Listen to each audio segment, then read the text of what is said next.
I'm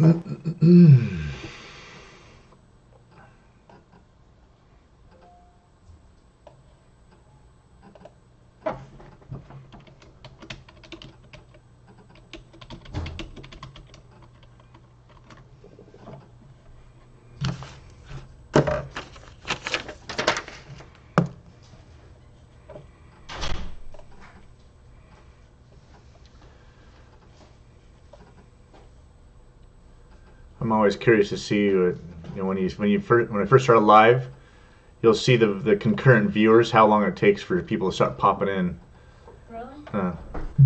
There it says 2 viewers. I don't know who they are. Say something, guys. Send me a comment. My hair look okay? Am I good for live? Yes, honey. There's Tyler. What's up, brother? All right. Now we can have a conversation, not talk to myself and look at myself. What's going on, brother? I had a whole list of things I was going to talk about tonight. What was I going to talk about? One was your mason jar. Oh, yeah, the mason jar. I don't want to use that paper for notes. What else was I going to talk about? It's been nice to see you in all the live streams, Tyler. You've been really getting out there. I know you weren't really getting into a lot of these live streams the last few times, huh? Because you were, it seems like you were working a lot or something. I was going to talk about mason jar. I'm going to talk about the virus, the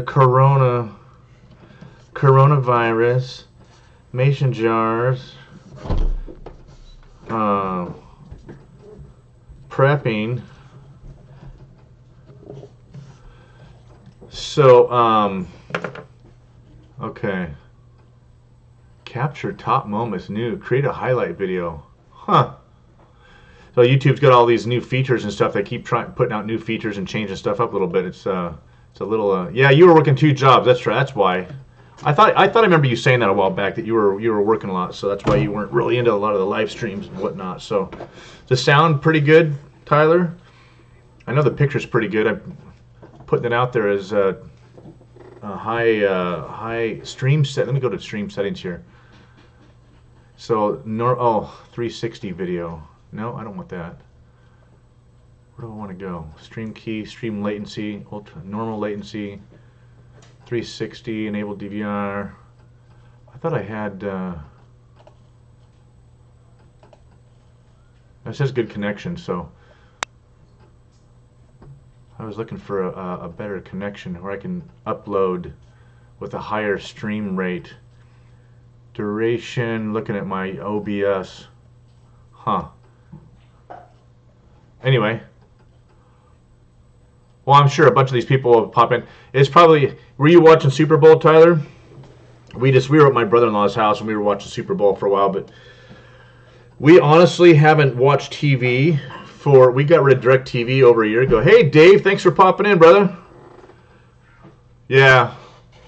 Yeah, I figured the game's almost over. 49ers, we left a little bit early. We figured if it was going to be a blowout. It wasn't a blowout, so we stayed a little longer. We were going to leave at halftime, and I like to watch it for the commercials. I stopped watching football a number of years back, but especially this last couple of years when they've had this whole kneeling thing. It's like just not the time and the place. It's just not the time or the place to be making a political statement. Just because you're on a national stage, you're paid way too much money in the first place.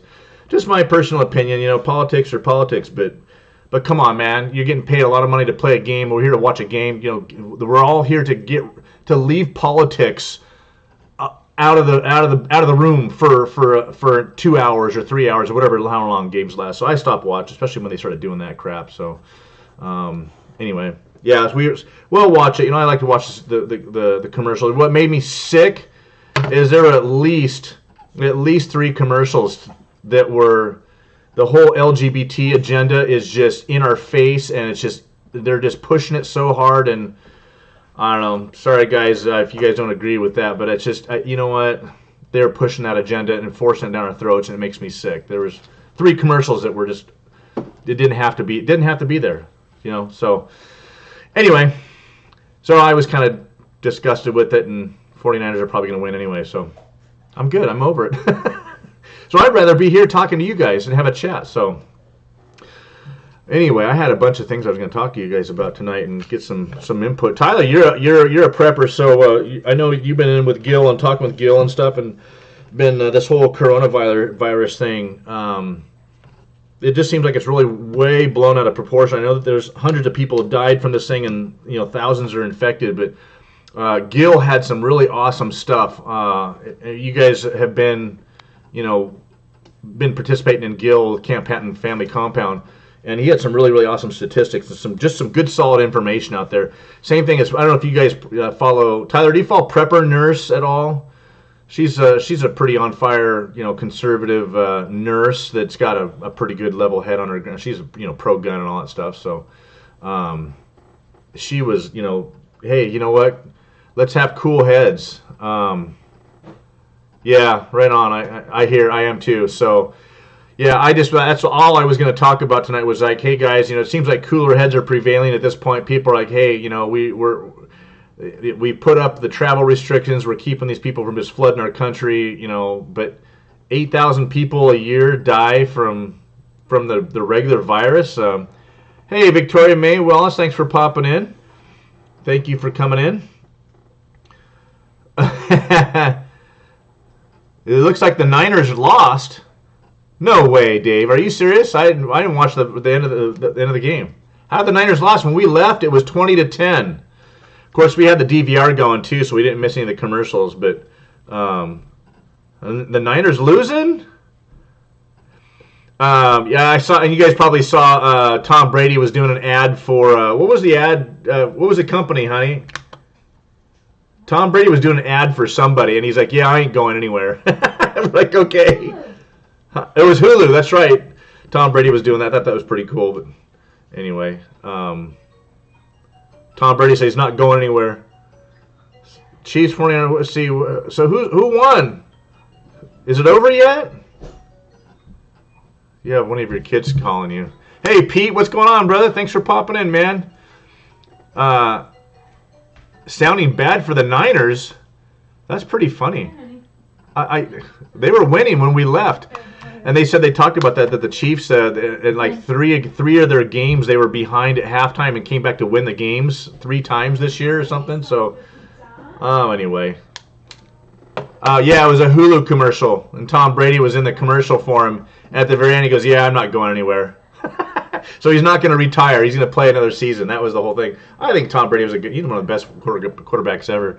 It's kind of I kind of like watching some of the quarterbacks because we have some family friends that their son played for Hawaii, and he was a quarterback for Hawaii, and they were winning. And he actually just announced he's going to enter the NFL draft this year. He's skipping his 4th year of college, so that'll be kind of fun. Somebody we know might get to play for a big team. So anyway, enough football. I'm over it. That'd be cool if the Chiefs win. They haven't won for 50 years or something, right? So for Google, is that who it was? It was for Hulu. I'm pretty sure it was for Hulu. Yeah. Anyway, so yeah, this whole coronavirus, I'm just tired of it. I think people definitely. I have a friend. I won't mention any names. That was telling me about some people. That we're going to have some meetings, some community organizing meetings, and I won't say where, but they're not in a high risk zone. Let's just put it that way. I would consider me to be in a high risk zone down here in Southern California. They've got 3 or 4 confirmed cases down here in Southern California because of all the immigrant population down here, which it is what it is. Coronavirus outbreak, ground zero for the United States right here in Los Angeles. We're closer to. Anyway, they've got a bunch of confirmed cases. They've got people that are on mandatory 14-day quarantine out there in the at Edwards Air Force Base, and so they've taken the steps to make sure we quarantine this and kind of stop it at the borders basically. But I would consider myself way more high risk to get it down here than anywhere else in the United States, right? And these people were out here in kind of rural land and they didn't want to meet because they were afraid of getting around large groups of people. So we went to Sam's Club today. We used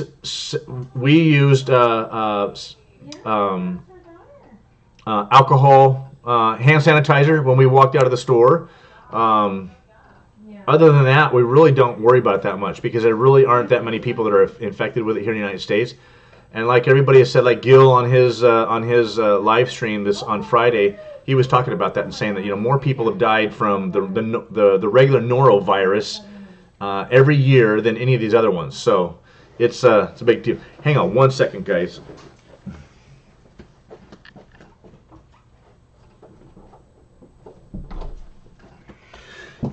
All right, I had to go shut the door for the adjoining room. Big loud conversations going on in there.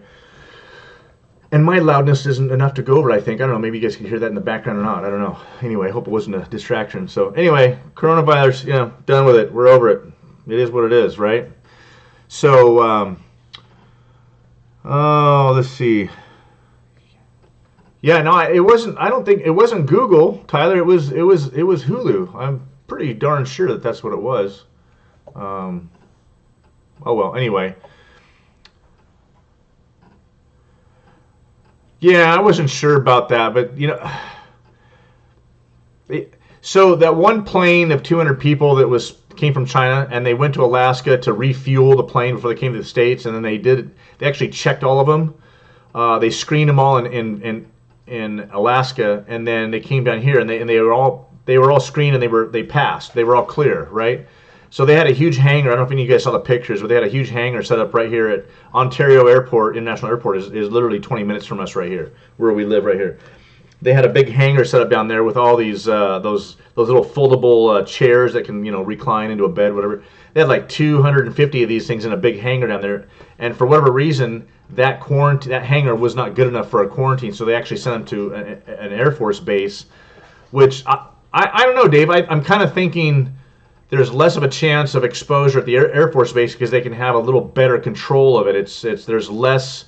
The airspace is more restricted. There's the personnel are more restricted. Just people aren't allowed to go on to. Hey, Gil, what's going on, man? We're trying to get the coronavirus out of our system here tonight. Gil, I was talking with Tyler here about your live stream. The level heads are prevailing. It seems like. So those people now they issued a mandatory 14-day quarantine on anybody that's coming in from the from China. So I think it's good. I think cooler heads are prevailing. People are already kind of realizing, just do what we're always doing. Use hand sanitizer a little more, use wipes. But there's definitely some people that are panicking. I thought that was kind of interesting. So. It's good. We're good down here. I'm really not that afraid, where we're at here in Southern Cal, even though we've got cases already down here. I'm up in a crane, 300 feet in the air, so I haven't had a major sickness in the last probably 15 years. I would knock on wood, for sure. I've had a couple of colds, but that's about it. But I'm away from people. And I'll tell you, when I was a waiter back in college, man, it seemed like I was sick every other month because you're always handling those plates and the dirty plates and utensils and stuff, and you're being exposed to all those hundreds and hundreds of people on a constant basis. I was exposed all the time to stuff. So being away from lots and lots of people all the time on a constant basis definitely has its benefits. So I'm real fortunate that way. So, let's see. Hey, good, Gil. You've been playing with your grandsons. You need to do that more. You need, you've been devoting so much time to our online community here. I'm wondering if your grandkids are getting neglected there a little bit. So, not that we don't enjoy you. I'm just kidding. I know you 5-6 hours a week of that, and you got plenty of the rest of your time because you're pretty much retired. So, was it really loud in there, Dave? It was distracting me probably more than it was you guys. I don't know. I don't think this mic. Well, this mic was picking up a lot of stuff a couple of weeks ago when I got this thing, and you guys were helping me get this thing, dialed in, and it was picking up sounds at the front door, and you guys were like, "Wow, listen to it picks up everything." So, anyway, let's see here. That you're liking that we're on the same page with this 3-bathroom thing. Okay, I think I must have missed something there. I look fine. Okay.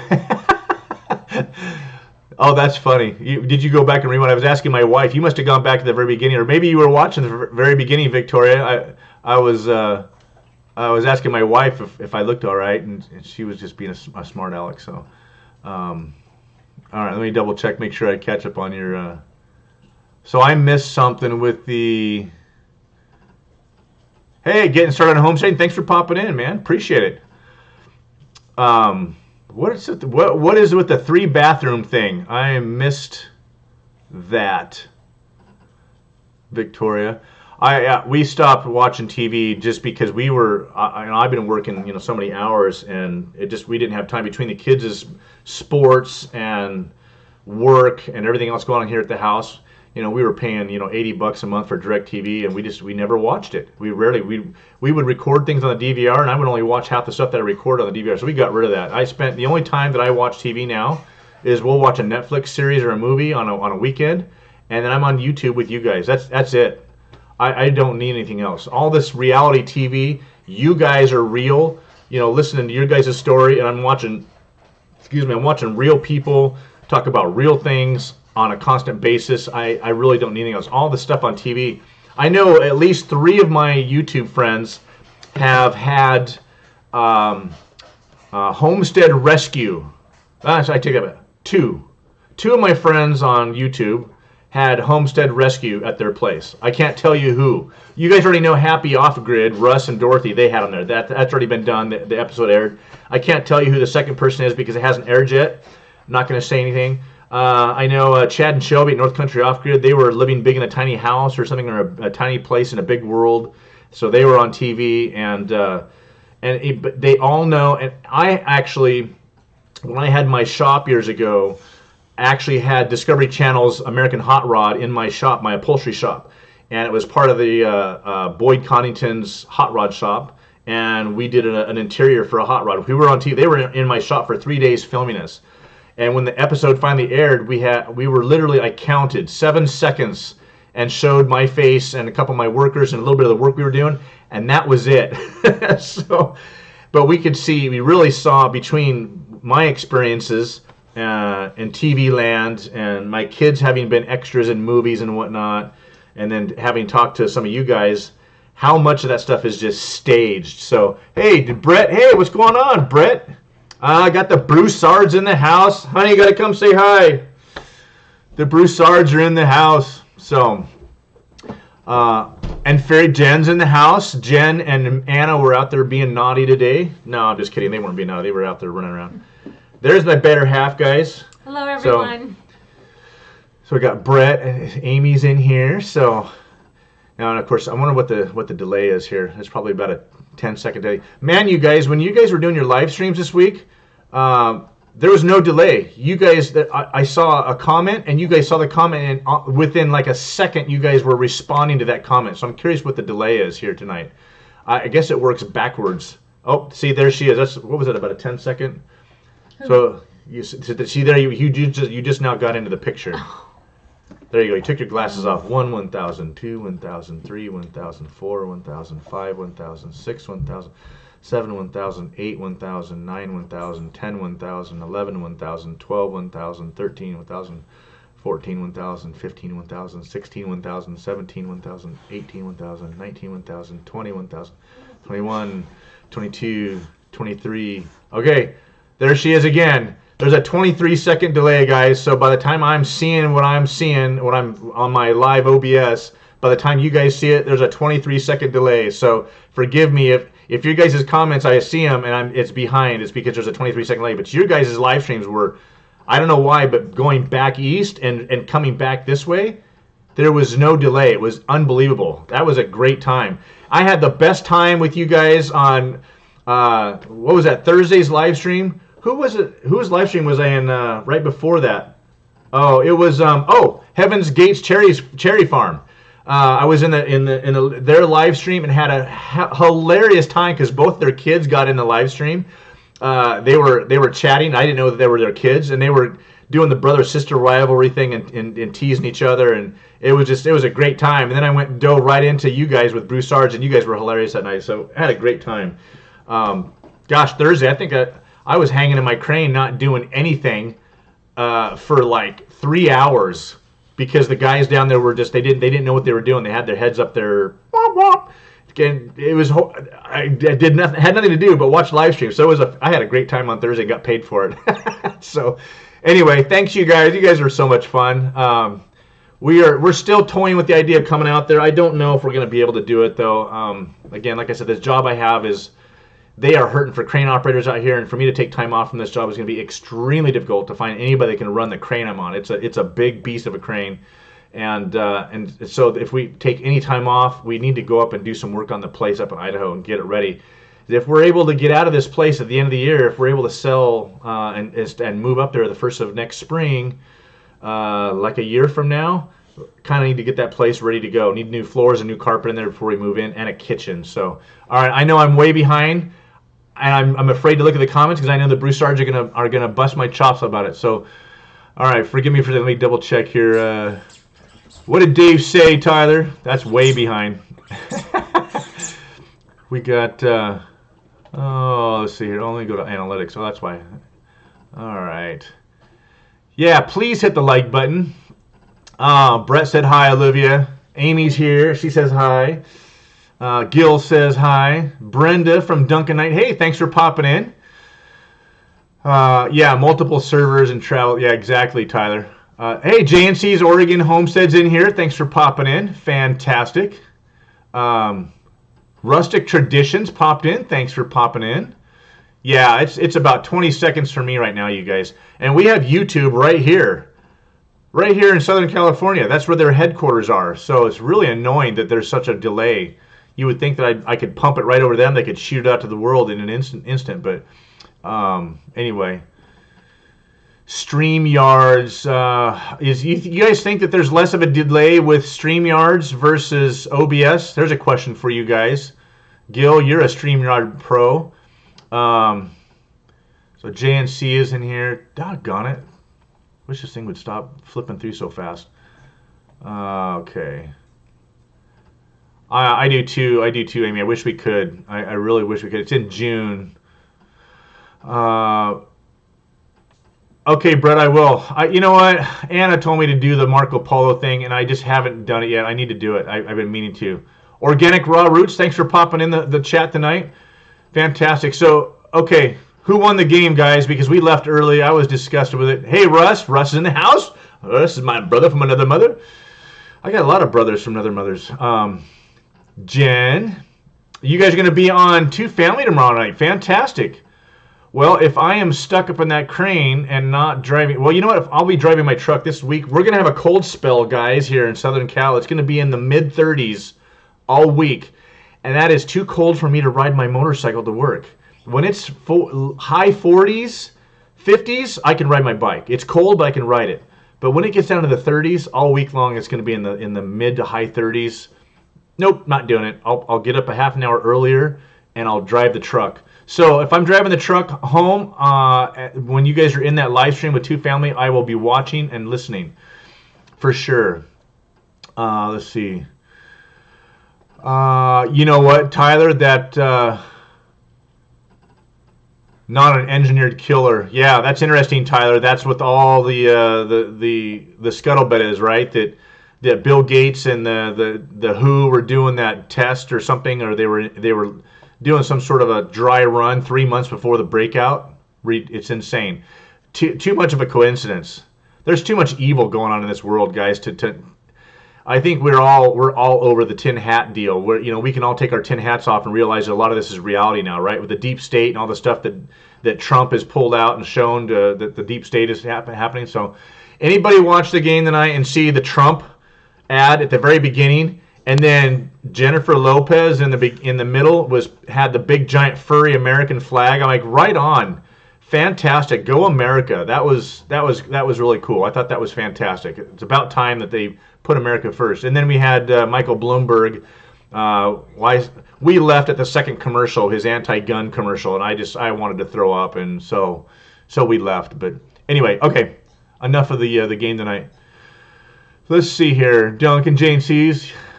Well, JNC's Oregon will have to hook up on Marco Polo once I get hooked up onto it. So, let's All right, let's see. Let me just catch up here. I'm caught up now. I am caught up with the chat. McDonald's killed every. You're right, Tyler. There's deadlier viruses on McDonald's floors. Oh, I got you, Victoria. Okay. Yeah, the 3-bathroom thing. Yes. Okay. So you were referring to the LGBT agenda that's being shoved down our throats. Yep. So, okay, guys. So I don't want to talk about any more coronavirus. We're all sick of it already, right? Not literally, thankfully. And no more of the LGBT thing. We're all sick of that too. So we're all going to talk about mason jars. How's that? So, guys, I put a video. I don't know how many of you guys saw the video. A couple of you guys. I know, Gil, you watched it. Tyler, I'm not here to play tonight. This is my time. I know. Oh, you guys got to see this. This is what a boxer does. I love how they have their lips stuck because they have that underbite. What? She always wants to play right when I'm in the middle of my live stream. Okay, I'll throw it. There you go. We have the cutest boxer ever. She's 3. She's so much fun. Boxers are so full of personality. Love them. She's not going to be worth a whole lot when it comes to the wolves and the bears up there in Idaho, though. She's scared of her own shadow. Anyway, I hope she... Yeah, Olivia says she wants to get another dog, so she actually feels like she has some protection up there in Idaho when we get up there. So, anyway, let's see here. I have some snow playing in the... Huh? Oh, yeah. Oh, very cool. You got some snow removal. I got you. Thanks, Russ. I appreciate that. So, wow. Yeah, we're 20 seconds behind it because I asked that question a little while ago. It has an 8 to 10 second delay. So you're thinking, you know what? I have the StreamYard downloaded on my computer thanks to you, Gil. So maybe I'll try StreamYard next week. That might work because I like how OBS works. It's real clear and it's got some good sound and you can see all the information and stuff on there. But maybe I'll try StreamYard, see how that works. Gil. Oh, that sounds awesome, Amy. She just made some more elderberry syrup. Yeah, you know what? The Super Bowl was pretty political, and yeah. Thankfully, none of the well, I didn't watch the beginning, so I don't know if anybody was kneeling at the beginning. If they did, I'd have just been done with it. But we left again. All right, hey guys. So let's talk about some mason jars. I just did a video. And if any of you guys watched, I apologize for how long that was. I have got to really work. Some of you guys have got some of your videos down. I have got to work really hard. The last 2 videos I put out were just really long. This was a 28-minute video. And it's so hard to cover everything. And so I need to maybe break that stuff up. Some of my videos I was breaking up into shorter segments. But gosh, you want to have a beginning and a close, and you want to have a flow to it, and you want it to be good quality. But the canning thing, it was just supposed to be a quick intro to canning. And I said something in the video, and I had one of my friends say, hey, dude, you're flat out wrong. I talked about those Classico spaghetti sauce jars. How many of you guys have used the Classico spaghetti sauce jars? They say Mason right on them. And they have little measurements things on the side. They're thicker glass. They're not mayo jars. I know some people have talked about using mayo jars and don't use them. It's thin glass. You're right. I don't, and I never have.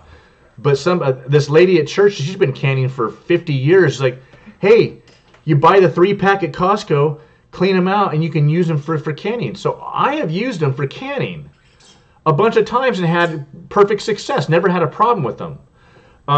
So how many of you guys have used those Classico Mason jars that they give you the spaghetti sauce in and use those for canning and kept them? So I'm just curious. So I said that you could use them in my video. I was told that. I've done it. My experience was it was cool. My friends like go on their website, dude, and they say you can't use them. You're not supposed to use them. That they're not to be used a second time. And I'm like, why? And I actually called him, and I'm like, hey, dude, did I screw up? Do I need to take this video down? Am I putting bad info out there?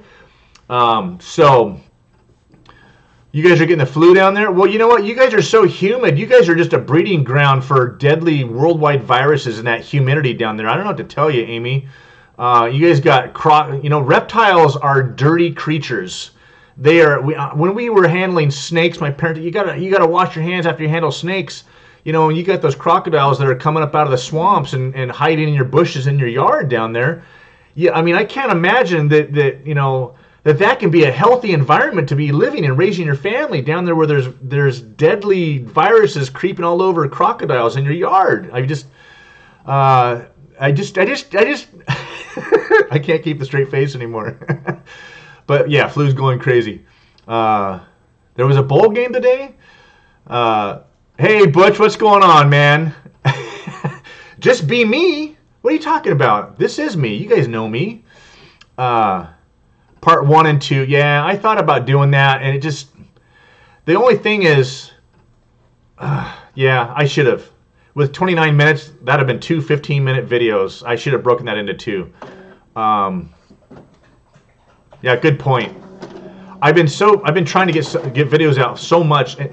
They said that once you get to that 1,000 subscriber mark, and once you get up there in subscribers, and you kind of get established, and your channel is out there, and you get people coming back all the time, you can start pushing the envelope with the length of your videos, and you get better watch time, you get better analytics that way. But I think they were talking, between 10 and 15, more than 10 minutes, 10 to 15 minutes. So anyway, how to garden. Hey, thanks for popping in. How to garden.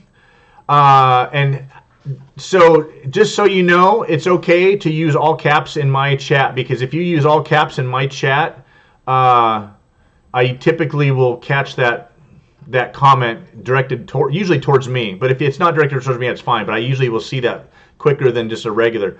Or if you guys are, I think we've all kind of gotten the whole chat etiquette down, where if you want to talk to the person that's hosting the chat, you actually highlight you put your name, you do the @ sign and list their name, right? So, but I'm okay with all caps, so you're okay to do that. How to garden. I know on her live stream, they don't like to use a lot of caps. I guess they think that they were yelling. So I'm yelling all the time anyway, so that's okay with me if you guys are yelling in the chat. All right, let's see. Okay. Thank you, Organic Raw Roots Farm. I thank you for popping in and saying that. I use a regular ball canning jar top and a new ring on there, and I use the jars. I clean them really good and then reuse the jars. Now, this is where we came to in this conversation with these Classico jars. Now, apparently on their website, they say that when they ship them, they put a coating on the jars to reduce the scratching and the marking in transit, which I can totally understand. Going from the factory, those jars are jostling around, then they get packaged, they get jostled some more, they get loaded onto a pallet, into a truck, and into the store. By the time they get to the store, they could have scratches and dings all over them, right? So they put the coating on there to make them more impervious to the scratches. That's what their website says. So it says if you scratch off some of that coating, it can make a weak spot in the jar and more susceptible to cracking. Okay, I get it. We kind of came to the conclusion, even though he told me, yeah, don't do it. They say not to do it. That it's okay for water bath canning, but he would recommend not doing it for pressure canning. All right, guys, have at it. Let me know. What do you guys think? Is the Classico jars? Let's take a poll. Are we good for pressure canning? Give me a thumbs up. If we're not, give me a thumbs down. I'm gonna err on the side of caution, I think, from now on, because I really appreciated my friend, hitting me up and leaving that comment on the video saying, hey, Classico, it's actually owned by Heinz, on their website says don't do it. So I appreciated him hitting me up. You guys have anything? If I say something out of line, if I'm wrong, please tell me. You're not gonna hurt my feelings. We're all, especially this community. The only reason I do these live streams is because I enjoy talking to all you guys. I've talked to at least half of you on the phone directly. Yeah, I enjoy talking with you guys. We're friends, and that's we're doing life together. This is fantastic. But the other half of this live stream thing is interacting and getting and passing information on and collaborating with each other, and coordinating with each other and giving each other info and passing each other good stuff. So we're all learning together, right? So if you guys, especially you guys that I'm really good friends with already, if you guys send me a message and tell me, hey, dude, you screwed that up, you're not going to hurt my feelings. I'm going to take that as a compliment that you felt our friendship was valid enough and good enough, and you cared enough about what I'm doing on here to say something. So I know Russ at Happy Off Grid. He's a good friend. We talk all the time. Jeremy at Living the Dream Homestead up there. He's my neighbor up there. Gil, same thing. We talk on the phone. So yeah, you found me on North Country Off Grid. Oh, very cool. Thank you, Crystal K. Thanks for popping in. You found us. Yeah. I'm on North Country with Chad all the time, and those guys. Yeah, I bet you that's probably where I've met a lot of people on North Country Off Grid, so they're fantastic. Hey, Patty is in the house. Tinker's wife. You guys, if you guys, oh cool, JNC's Oregon hugs Patty. I know what that means. That's fantastic. I love the faith that many of you have, and lifting each other up in prayer and watching out for each other. That is fantastic. So I know what's going on there, JNC's. That's great to see. Patty and I have been corresponding a little bit in email, and she's been sharing some prayer requests and stuff with me, and I've been sharing some things with her too, and it's good. It's really good. This community is what it's all about, and it's just I got chills right now. I love it. It's fantastic. Okay, let me catch up in the chat, guys. Crystal, thanks for popping in. Yeah, you know what? Organic dry canning, of course. There's no stress on the jar when it's just dry canning, right? But I'm talking about dunking them in the hot water. Let's see here. You've never used. Okay, Gil, I didn't quite understand what you said. You said you've never done. Are you saying, Gil, that you have never done pressure canning? Period. That's unrelated to the actual Classico jars. You've never done the pressure canning with Classico jars, because I can't imagine you guys have never done pressure canning before. I mean, you know what that is, so a lot of people are afraid of it, and I can't imagine you guys would have been afraid of it. So, yeah, exactly, Dave. That was our conclusion. Is that what they said on their website was a CYA. That's kind of what we thought it was about, because the first thing was you cannot use them, and then towards the bottom of the website it said something about, yeah, you really shouldn't, so they're not really conducive to blah, blah, blah, blah, blah. It's like, oh, they kind of backed off on their hardcore, edge. But the glass is obviously thicker. I've broken one of those jars before, and it's thicker glass than a mayo jar. It's just like a ball jar. And heck, if Mason's making them, it's got the little, the gradiated, the measurement line on the side, the 4, 8, 12, and 16 ounces. Mason, I don't know why, they would be so paranoid about that. I mean, whatever. Okay. They don't want to be liable in case somebody cuts their finger off and picking out the broken shards if they didn't do it right in their pressure canner, and then they're going to sue the company for $100,000 or something stupid. So, anyway. Oh, thank you, Crystal. You're in Pennsylvania. Okay. Yeah, Chad and Shelby are fantastic. They're a great. They're part of the North Idaho community up there, and just so. Oh, fantastic, Patty. Awesome. Okay, that's good news. That's great news. So the jars are fully good to use. All right, Gil. So that was the conversation I had with my buddy too. It was like, it's like 50-50 out there. And when he said that, I'm like, oh crap. Organic growing garlic and bleach. That's weird. I haven't heard of that before. Okay, let me catch up on the chat really quick. So, Patty, have you ever done any kind of canning at all? Because I think if I remember right, you had blackberries. You were talking about the blackberries on your property, right? You know what? You could pickle in them, obviously, because most people aren't. Oh, I don't want to say most people. Say half the people when they pickle stuff like cucumbers or whatever you're pickling, you're not going to be water bath canning that. Sometimes if you're going to pour hot liquid in there and then you just put the top on, but if you want to preserve it for a while and seal it on the shelf, you're going to water bath can it, right? Hey, California Survival popped in. There's my son from another mother. How's that? He's too young to be my brother from another mother like Gil, but that's a kid that's up there surviving in the desert, guys. You guys go check out California Survival and see his story. and he's getting better and better with his videos, and it's fun to watch.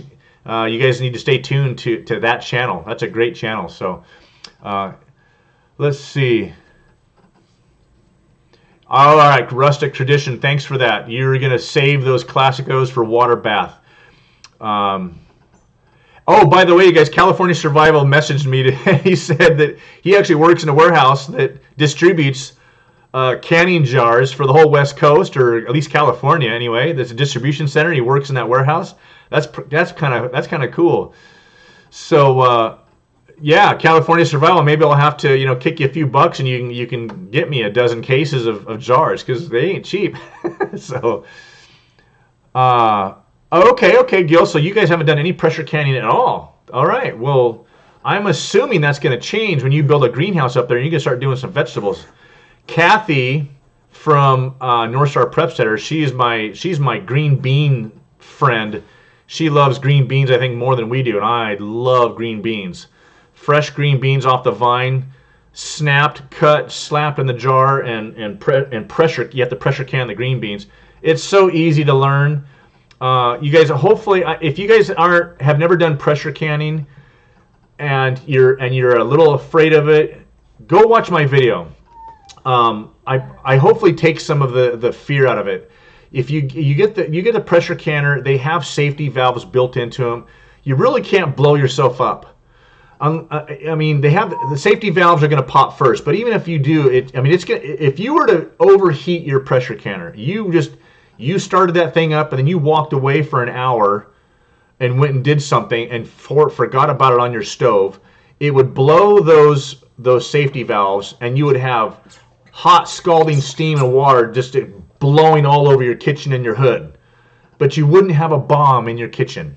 It just won't happen. They're fail safe.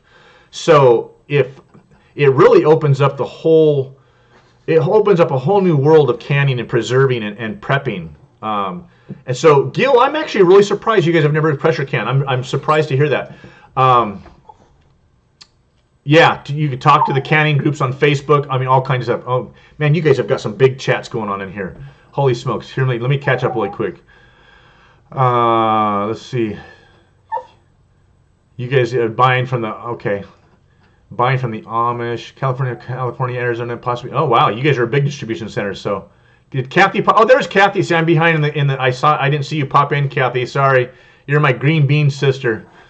The jarring process. Stress the glass. Anneal your jars by baking them in your oven, then turning it off with them in it.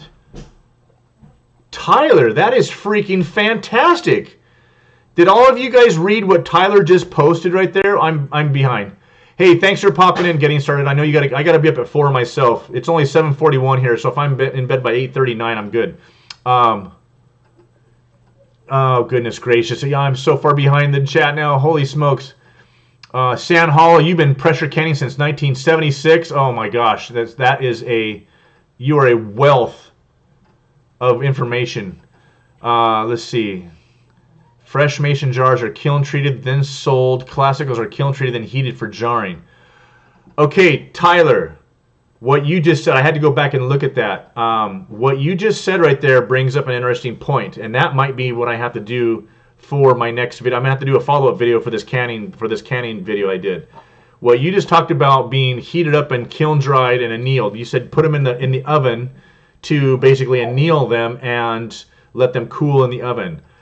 Would you suggest, I have never read, does anybody know anything about that for mason or ball or care canning jars?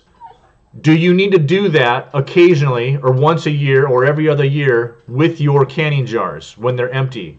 That's a real, I'm going to have to Google that. That is fascinating that you just said that, Tyler. If that's the case, you could anneal your jars and temper them and make them a little bit harder and toughen them up by heating them up in your oven. Holy smokes. Okay. I'm way behind now, guys. Let me get caught up here. Honey, I need your help. You're supposed to be moderating for me anyway. San Holly, been pressure canning forever. Raw Roots Farms. Hey, Michelle P., thanks for being. Hey, my sister's in the house. Christy, thanks for popping in. We're talking about canning. You stand with the citizens of Bonner County. Amen. Yeah, absolutely. let's see. You're basically water bath canning. So we do both. We do water bath canning with our tomatoes and our peppers, and then we have to we do a lot of green beans and other items, and so we pressure can that stuff. And when we moved to Idaho, when I get my first elk or my first deer, I'm gonna pressure can and preserve that meat and put it up. So we have fresh meat all throughout the wintertime. So let me. Oh goodness, I'm so far behind here. So you said that they would be safe. The jarring process stresses the glass. So when you're canning on a normal basis, canning it is a stress on the glass. I've broken a couple jars before, and I know it's because the jars were a little bit too cool and the contents were too cool, and I brought the temperature up my pressure canner too fast, and so I got a broken jar and it cracked. So excuse me, I know that happens. Butch, maybe you can comment there really quick. That a broken jar is usually the result of a nick or a scratch that you did not catch, and or you brought the temperature up too fast and you didn't have hot enough contents in it when it went into the canner. Do you agree with that statement? I got another video to put out, guys. This is fantastic. You guys are awesome. Okay. Oh, Victoria. Oh, man. They have them in Spokane, Washington, too. There's a whole deal going on over there with that, too. So you're probably watching, if you're watching Chad and Shelby and their channel, then you're watching North Idaho Exposed, and you're watching his channel. He's been all over that in Spokane. They're arresting pastors and everything else over there. It's a bad news. Kathy, thank you for coming in. I know I said that already 10 minutes ago. Let's see here. Let me get caught up really quick. If you can hot liquids, you put it in hot. Yes, that's correct, Michelle. You got to put it in hot jars. We have a dishwasher that we never use anymore, but I use it for canning, and I'll put them in the dishwasher and run just a good hot rinse cycle right before we do the canning, and they come out of the dishwasher hot and they stay pretty hot in there. So, my dad was a ladies' man. Okay, I missed something there. I'm just gonna jump down to the bottom. Okay, so Tyler, you're saying, oh, goodness gracious, you guys have got some great comments in here, and I'm missing them. Okay, I'm almost caught up. You did pressure can green beans. Yeah, one year we did like 16 quarts of green beans. Man, all our kids love green beans, which is pretty funny. A lot of kids don't like green beans, man. We love them. You got to pick them before they get too long and stringy, right, Kathy? You can get me a few cases. Oh, very cool. And the women around you keep. Oh, there's where the ladies' man. All right, Dave Northwater is talking about California survival. Yeah, he's a youngster. He's young and, well, he's not dumb, so I can't say that. He's a pretty smart kid. So I think you said you were. What did you say you were? 24. Let's see here. I think you told me how old you were. So you guys are doing beef, blueberries, and mangoes. Oh, wow. Not in the same jar. That's funny. Let's see here. Okay. Yeah, thank you, California Survival. I definitely, you don't have to give me a case. I'll buy them. Let's see here. Anneal the jars you want to reuse by putting them in your oven, turning it to 400 degrees, baking them, and then turning it off within a minute. How long do I need to keep it at 400 degrees? I just need to get the temperature of the whole oven up to 400 degrees, Tyler, and then let them cool with a minute. And are you suggesting that something needs to be done? And Tyler, you're not really, you're not on a farm or anything. You're up there in Idaho, but you're not really doing any canning, are you? Or are you? You're kind of somewhat in town, from what I understand. Oh, Victoria. Okay, you found me through Happy Off Grid. Yeah. Okay. All right, Patty. What did I say? What was I gonna do? I missed it. Okay, so Kathy, you have been canning for 25 years and you have never heard about annealing. Okay, I like that. Oh, Gil, you already asked me the question before I got it. Michelle P, what answers all questions? Are you talking about the canning thing on Facebook? Let's see here. Every time that the glass is heated, yeah. You would do it for an hour. Okay. Yeah, good chat tonight, you guys. Man, I'm glad I wasn't going to really talk about my video on mason jars and canning, but this is fantastic. I know I need to do some research and expound on that. I did address the reusable lids issue. I forget which one of you guys. Ball Books recommendations. The fresh pack or the hot pack. Yep. So Butch, in my video I just did for canning, I have 3 books, and one of them is the Ball book. It's like an 1.5 inch thick. That thing is awesome. It's the Bible of canning. Yeah, you got to use the base plate on the bottom. I talk about that too. Okay, cool. Thank you, Tinker's wife. Thank you, Patty. I'll look at that link for annealing canning jars. Yeah, you got to know your altitude. Our new place is we're at 800 feet above sea level here, so there's nothing to consider down here. Up there in Idaho, we're going to be at 2,500 feet. Yeah, okay, Kathy. Now that is interesting. Bush beans are not stringy, even if they stay on the vine too long. That is interesting. The pole beans is that's all I've ever grown. If we let them stay on the vine too long, then they get stringy. If you let them stay there, so. I've been, cracking the whip on Olivia, trying to get her to go out there and pick the beans while I'm at work before they get too long and stringy. And of course, you know how the bean, when you guys are growing your garden, and when it explodes, it all ripens all at the same time, right? So anyway, okay, I will look at that up tomorrow, Patty, and I will dive into that, and maybe that'll be next week's video, is talking about everything you guys are throwing at me tonight. Man, you guys are all talking to me tonight. Holy smokes! Let's see here. Let's see.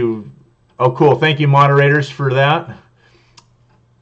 Make sure to get the air bubbles out of the jars. Yep, we do all that too. So, Butch, I've been canning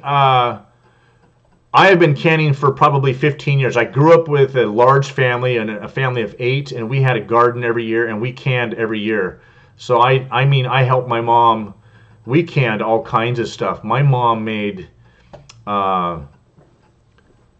apple, oh my gosh, you name it, she canned it. There was some pears, peaches, cherries, apples, apple pie filling, jellies and jams of blackberries and raspberries, boysenberries, corn. I mean, anything that came out of the garden, we were canning, because my dad was a pastor and we had no money, and so we saved a ton of money by doing all of it. Of course, she put the kids to work to prepare that food so she could can it. So I grew up canning. We've been canning here in my urban homestead, in my urban backyard farm for the last 15 years. And so I'm pretty well versed with canning, but there's still a few things here that I'm learning tonight. I don't know everything. So you guys are a fantastic wealth of information. But Kathy, who's been canning for 25 years, didn't know about the annealing process. That was Tyler.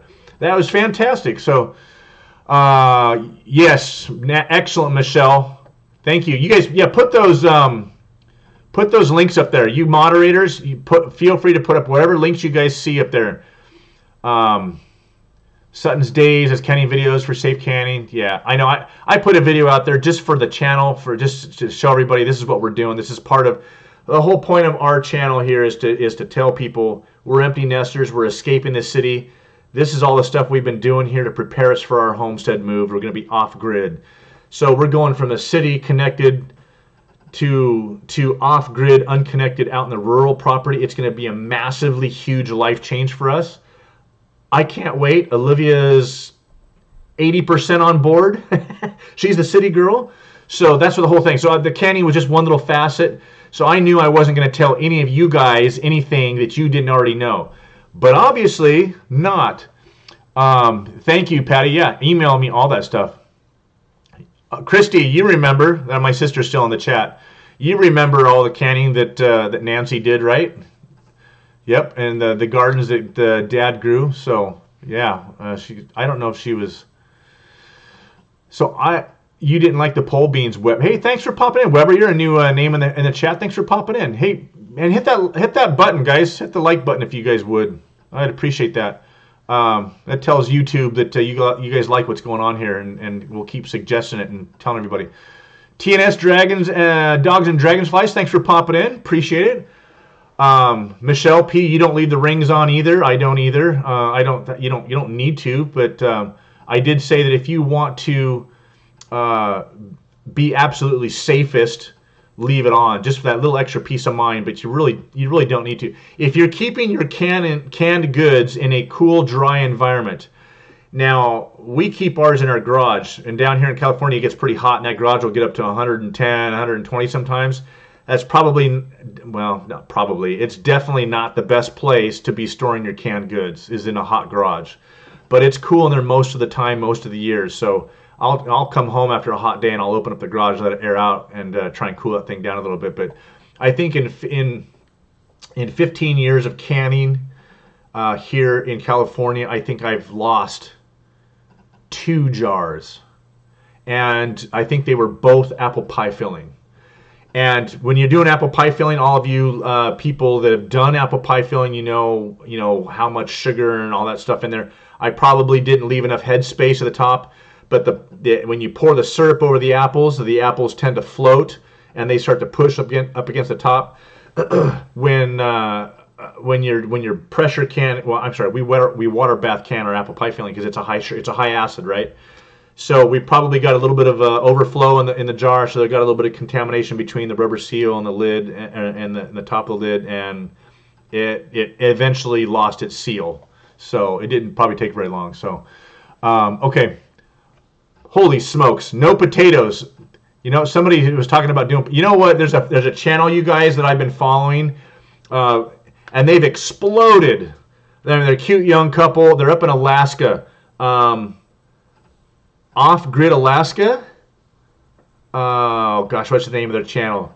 Anyway, they're like 20 or 30,000 subscribers now. They're getting really, really huge, and they can everything. And the size of their garden, they've only been up there for a year. And they did their first garden, and they grow everything, and they can everything. I think they even grow potatoes. They grew celery. This was awesome. They did a rabbit. They trap and skin and eat their own wild game. And they did a stew with a bunch of spices. Their potatoes that they keep in their root cellar for 6 months, and they don't go bad. It's insane. They are doing an amazing job up there. And they canned celery. And I thought, well, I had never thought about, I've only grown celery one time, and it grew really good. How many of you guys knew that celery is a winter crop? It doesn't grow in the summer. It grows in the winter. At least that was my experience. I planted celery, and all summer long I kept waiting for it to come up, and never came up. Okay. And then, I'm going to say about October, November, it started cooling down. I got a little plant come up, and I could tell it was a celery leaf that popped up. And I'm like, oh, that's interesting. It's decided to grow. By January, February, I had more celery than I knew what to do with. I didn't know you could can celery. Those people up in Alaska, they canned the celery. They took their potatoes and their carrots from their root cellar. They took their spices, and they took their celery that they had canned with the broth and dumped the whole thing in there. And that was the liquid that they used for their soup, and then put their rabbit pieces on top of it in their Dutch oven, stuck it on their stove for 2 hours and simmered it. And it was hard to watch because it made me so hungry to watch them do that. But celery canned really, really good. All right, guys, get back to the chat here really quick here. All right. You guys are good. You guys are talking and interacting. I love it. Organic raw roots. Thanks for, you can potatoes. Okay, organic raw roots. I'm going to assume you pressure can those potatoes. That's going to be a low acid. I'm sure it's a low acid food. So, okay, they will. Let's see here. Simple Living Alaska. Thank you, Kathy. Yep, that's the one. Simple Living Alaska. Fantastic channel, guys. It's very addictive. They do great videos, and they're fun, and they're to the point. I've actually watched a lot of their videos just to learn from how they do their videos, so that, not long and drawn out like my canning video was. So, cool weather germination. Yes, Patty, thank you for that. I'll just throw the words out there. You guys can put the scientific terminology on there for me and correct me. I appreciate it. Potato flour. Oh my gosh. It dries really well too. Yeah. You just dehydrator. Oh my gosh, you guys are bringing up so much stuff. I'm dying to talk about with you guys. This is fantastic. Canning celery is rebel canning. I like that. Man, a couple of you guys are dehydrating celery. That's interesting. Weber, North Country, what's NCHP? Does not have any on canning celery. You do, okay. North Side would get heat cycle. Okay. All right, cool. You guys are talking about the annealing process. Kathy, you want to know? I want to know.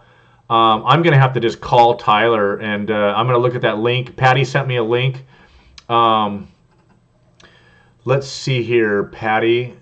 Patty, do you want to be a moderator? What if I give you a wrench and you can post that link on here? Do you know how to do that? Tell me if you want to be a moderator on here. And yeah, this is great. This is great for content, Patty. Thank you for that. You water bath potatoes. Really?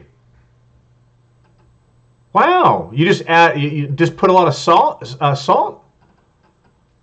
Really? Oh no! Wait a minute. You can water bath potatoes.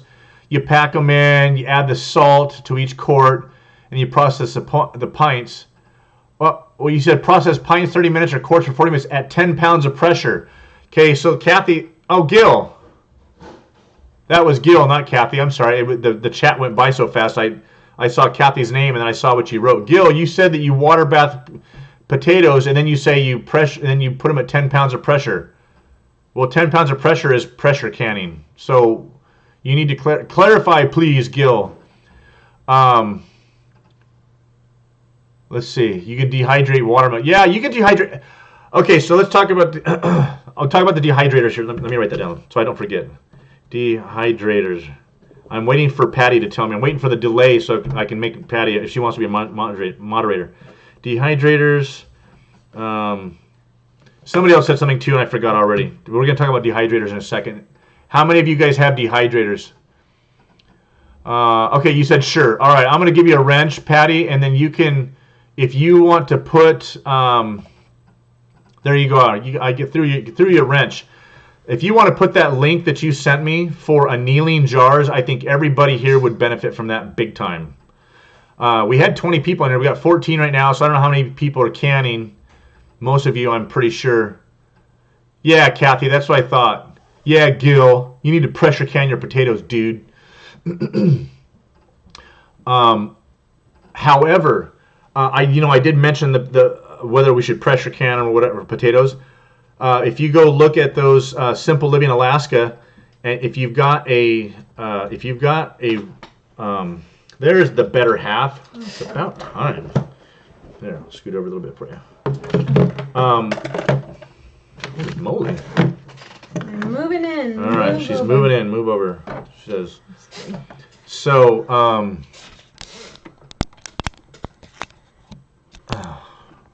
there we go. Oh, you're not even in the picture. That's okay. There you go. No, it's not okay. Everybody wants to see you, and they don't want to see me. They'd rather see you. There you go. No. All right. So we talked about pressure canning potatoes or preserving potatoes. But guys, if you are in, most of you guys are in areas. I know Kathy is. I know Gil is, in an area where you can have a root cellar. The potatoes last longer if you just put them in sawdust or moist sawdust or whatever, and you keep the air flowing over them and keep them moist, and they last all winter long. The guys there at Simple Living Alaska did a video about that, and they were testing. Hey, let's go check out our potatoes and see how they did. They didn't start getting soft and turning a little bit green until, oh my gosh, it must have been March or something of this last year. So they did amazing. They had 350 pounds of potatoes in their video. So go check out their videos, guys. They're a fun couple. Tell them I sent you. I've messaged and emailed them, and they're neat people. They've responded. So. We're gonna have a root cellar when we go up there, and I'm not gonna be canning potatoes. I'm not gonna waste my time with canning that. I'm gonna can some celery for darn sure. So let's talk about the dehydrator, guys. How many of you guys have a dehydrator? Okay, Weber, you've got one. Kathy, you obviously have one. I know I've missed. You said J&C's. You say you need more dehydrators. That's funny. Okay, Kathy's saying hi. Everybody's saying, oh, you said hi, everybody. Your sister said hi. I know, I'm trying to do something. I can't figure out how to do this. The question had the wrong answer when you looked it up. Come on, Gil. I expect better performance out of you. A man full of information like you. Oh, I'm just teasing you, man. Hey, Jeremy Lawson. What's up, brother? Now, okay. I'll get to you in a second, Jeremy. Let me double check. Let me just make sure I'm caught up in the chat. You have one, Tyler. Tyler's got a dehydrator. You freeze tomatoes and you skin the slides or enough. Yeah, I've heard of that. I saw that on somebody's video that they freeze them and they dunk them in the water. It's like you're blanching, but like super fast. It happens a lot faster that way. That's a great trick. I'm golden. No, yeah, okay. So what? I'm 51. So are you, punk. All right. So Jeremy, I obviously know who your wife is and went to school with her, and you for a short while. So I know your wife. Your way better half. When I say you married up, you married way out of your league, brother. And I know you'll admit that first. But here's my better half, Olivia. 26 years this year. So I'm going to brag a little bit about that. God is good. So Jeremy Lawson, I grew up with Jeremy Lawson. Kevin Bullock. Remember I've talked to you about Kevin Bullock? Mm-hmm. I grew up with him. He went to the same church that I did, that my dad was a pastor at. When I was in third and fourth grade, I don't think we saw each other much after we left for Missouri and came back. But yeah, Jeremy Lawson I grew up with. And big, tall, dorky guy. I guess you're still kind of a big, tall guy. I don't know how dorky you are now. I haven't done much hanging out with you. But anyway, brother. Hey, Jeremy, I don't know if you've watched any of the videos before, or if this is your first time in the live stream, but if you go to my About page on YouTube, I mean, thankfully to all these wonderful people in there, this is a homesteading community, off-grid community, prepping, all of that overlaps. We're getting the heck out of California, bro. I know you're right there in Riverside. We really should have gotten together a lot sooner than this, but we need to get together, Jeremy. We need to go do some lunch and go do dinner with you guys and hang out and catch up. We're getting out of California. Probably by the end of this year, spring of 21, for sure, we're gone. So I've got a bunch of videos on there. You can go check out the story and you can get caught up on it. But email me. You get my email off the website though. I'll give it to you guys. It's Hidden Valley Homestead 18@gmail.com. So 2018 is when I started the channel. So there you go. Jeremy Lawson is my long lost brother. He actually lives down here with me. I don't know why did you move down here besides school?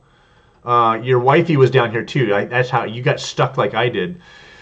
All right, back to dehydrators, guys. I'll catch up with Jeremy. Thanks for popping in, dude.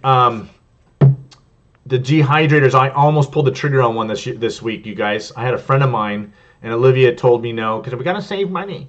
It was on sale, $60 off. You want to move to Idaho, you have to. Yeah, but $130 isn't going to kill us. That's $130 less that we would have. But it's not going to kill us. I'm only trying to help. Yeah, but the food that we can put up, the food that we can preserve, we need to learn how to dehydrate now. You can dehydrate later. Oh, so guys, the dehydrator, we're off grid up there with a battery backup system, solar system. How much power does that thing use? I almost bought the $130 ones on sale, Amazon's Choice, normally $200. 6 trays, stainless steel. My buddy Jeremy up in Idaho, Jeremy Jackson, says he's got 3 of them. The little round plastic ones he says are junk. He goes, get the bigger industrial ones. You won't regret it. So people are dehydrating all kinds of stuff. My friend that I was talking to this week, that he dehydrates, he does all of his beef jerky. He's dehydrating pineapple. I asked him if he could dehydrate oranges because our orange tree is ready to fall over. It's so full of oranges. He said oranges are his kid's favorite thing to eat when he dehydrates them. I had never had a dehydrated orange before. He said you got to cut them really thin. He goes, but they turn out fantastic. Citrus turns out great.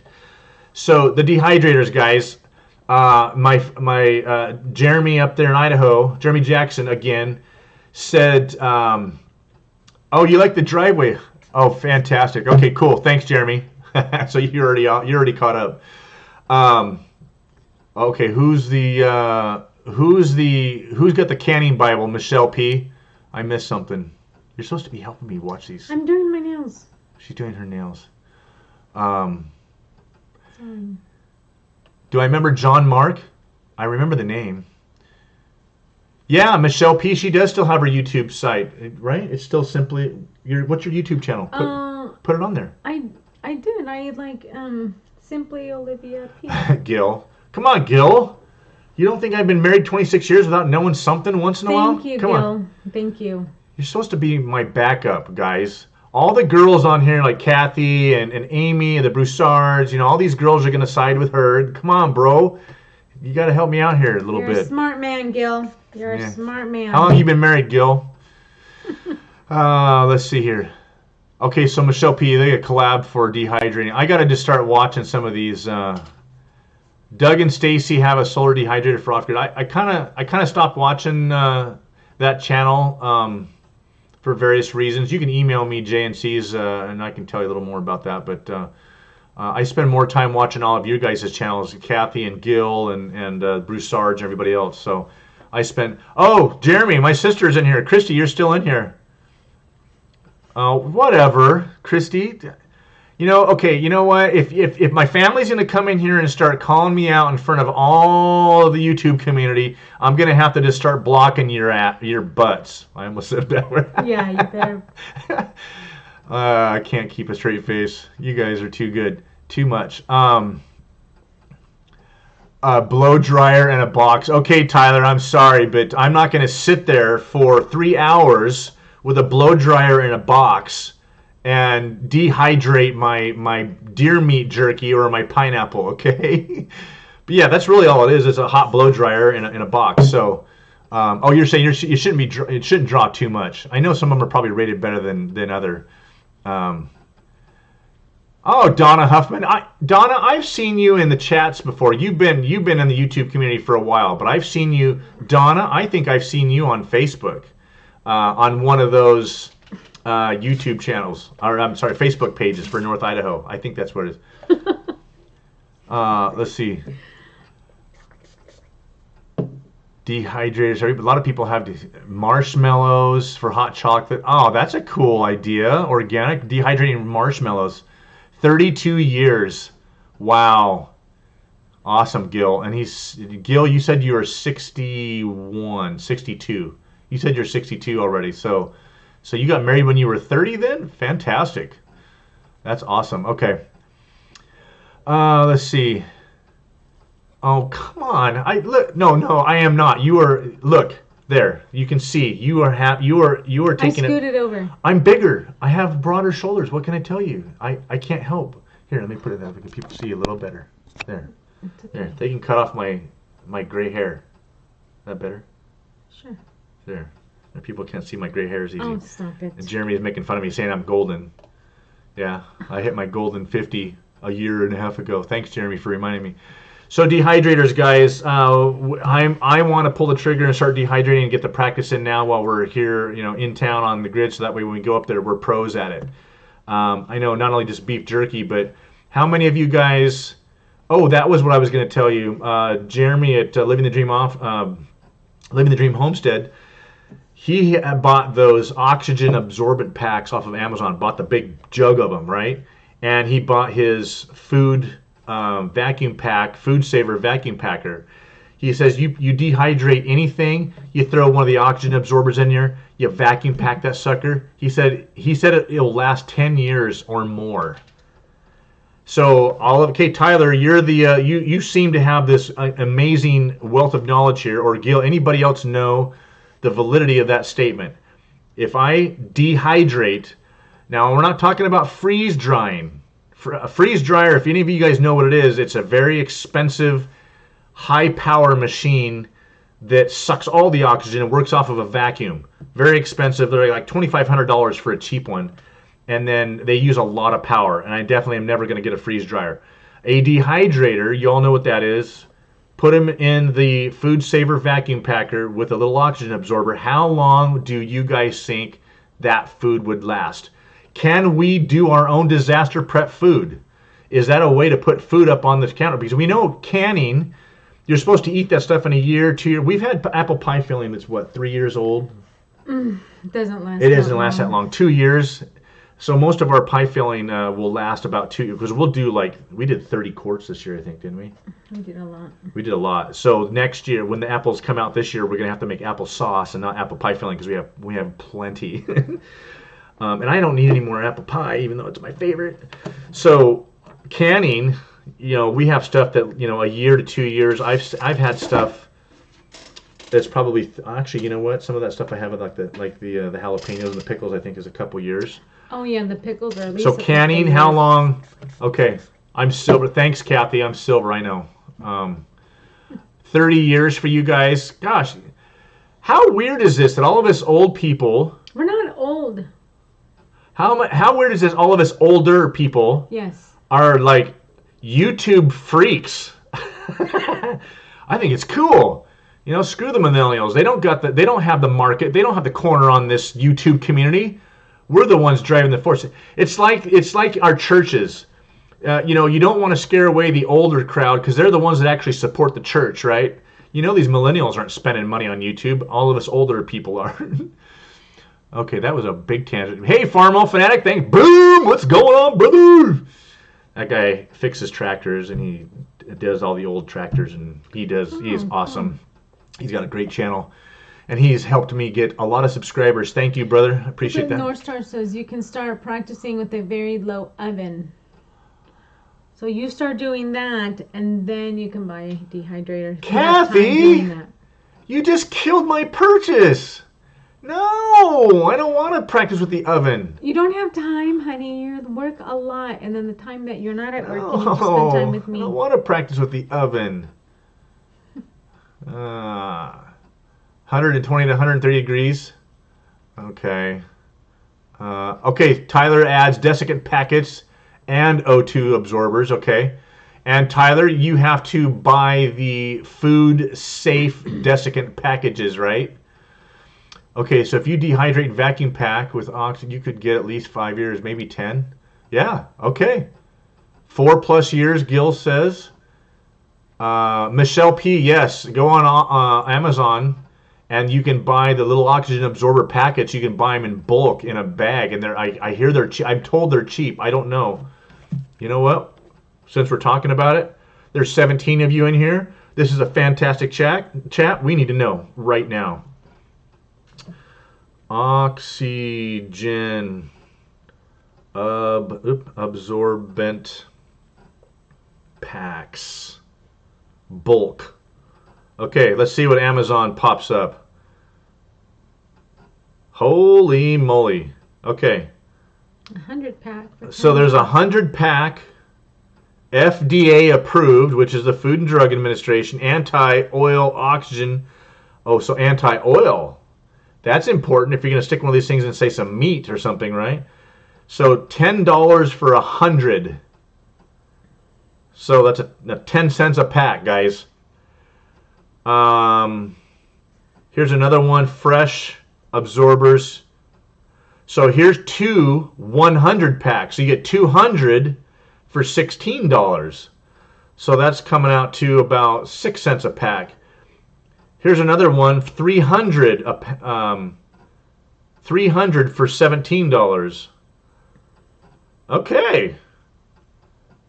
Guys, this is freaking amazing. Here's a 1 gram packs, 100 packs for $7. That's 7 cents a pack. Right? Yeah, 7 cents, not 70. I know how to do math. I'm actually really good at math. But I'm tired. It's been a long day. I did take a nap, though. Wow, you guys. Here's a 4-pack. Okay. That pretty much answers the question. Then let me click on this one right here and show you guys a picture really quick. So, okay. There you go. There's a focus for you. Check that out, you guys. Amazon's Choice. There's the 200 packs for $16.99. That's the one for $16. $15.99 for $16. Check that out, guys. So if you can put up food and you can vacuum pack it, how much does a food seal, food saver bag cost? 20 cents? 30 cents per bag, or are they a little more? Well, if we can buy them at the Overstock store. Check that out, guys. There's a whole new prepping thing right there. How many of you guys have done dehydrating with vacuum packing and oxy-absorbent packs? Is that a thing? Is that a video that'll go viral in our community? If that's the case, I'm ordering that dehydrator tomorrow. Maybe not. After you fix my refrigerator. Oh, yeah. Yeah, today on Super Bowl Sunday, guys, I had to fix the refrigerator. She made me. So, okay. So, all right, I got to get caught up on the oh, Gil is bashing my OBS. Okay, Gil, I'm going to try StreamYard next week. I'll work on that this week, and maybe I'll do a StreamYard. I know it worked really great when you did it. You had 4 different channels on it at one time, and there doesn't seem to be any lag on your live stream. So cool, guys.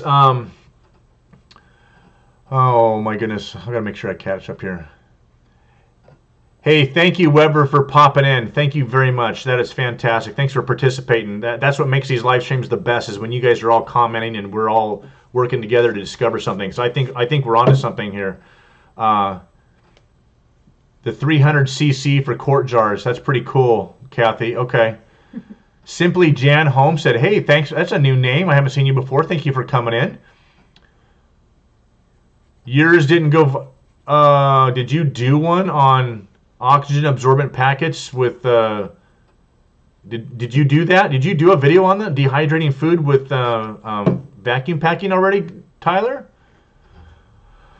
You know people that do with them. The problem is that you have to use them all as soon as you open the package it comes in. I could see that, Gil, but I mean, well, what if you use what you use and then you dump them into a bag and you use your food saver and vacuum seal what you didn't use in that bag? I mean, a Ziploc, obviously, the Ziplocs don't work that great. We all know the Ziplocs leak over time.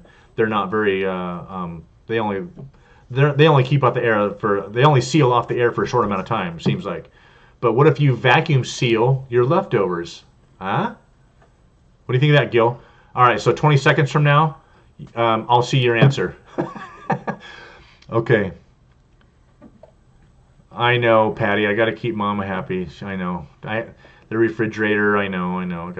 I had to buy a new computer for it. It was really stinking expensive. It really made me mad to have to do it. But that's why I knew it was going to be expensive. So that's why I was putting it off.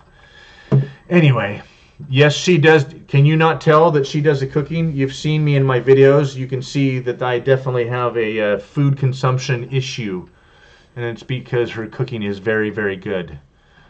I got a winner, guys. I got to keep her. 26 years. I guess I'm doing something right, guys. I fooled her with something. All right, let's see.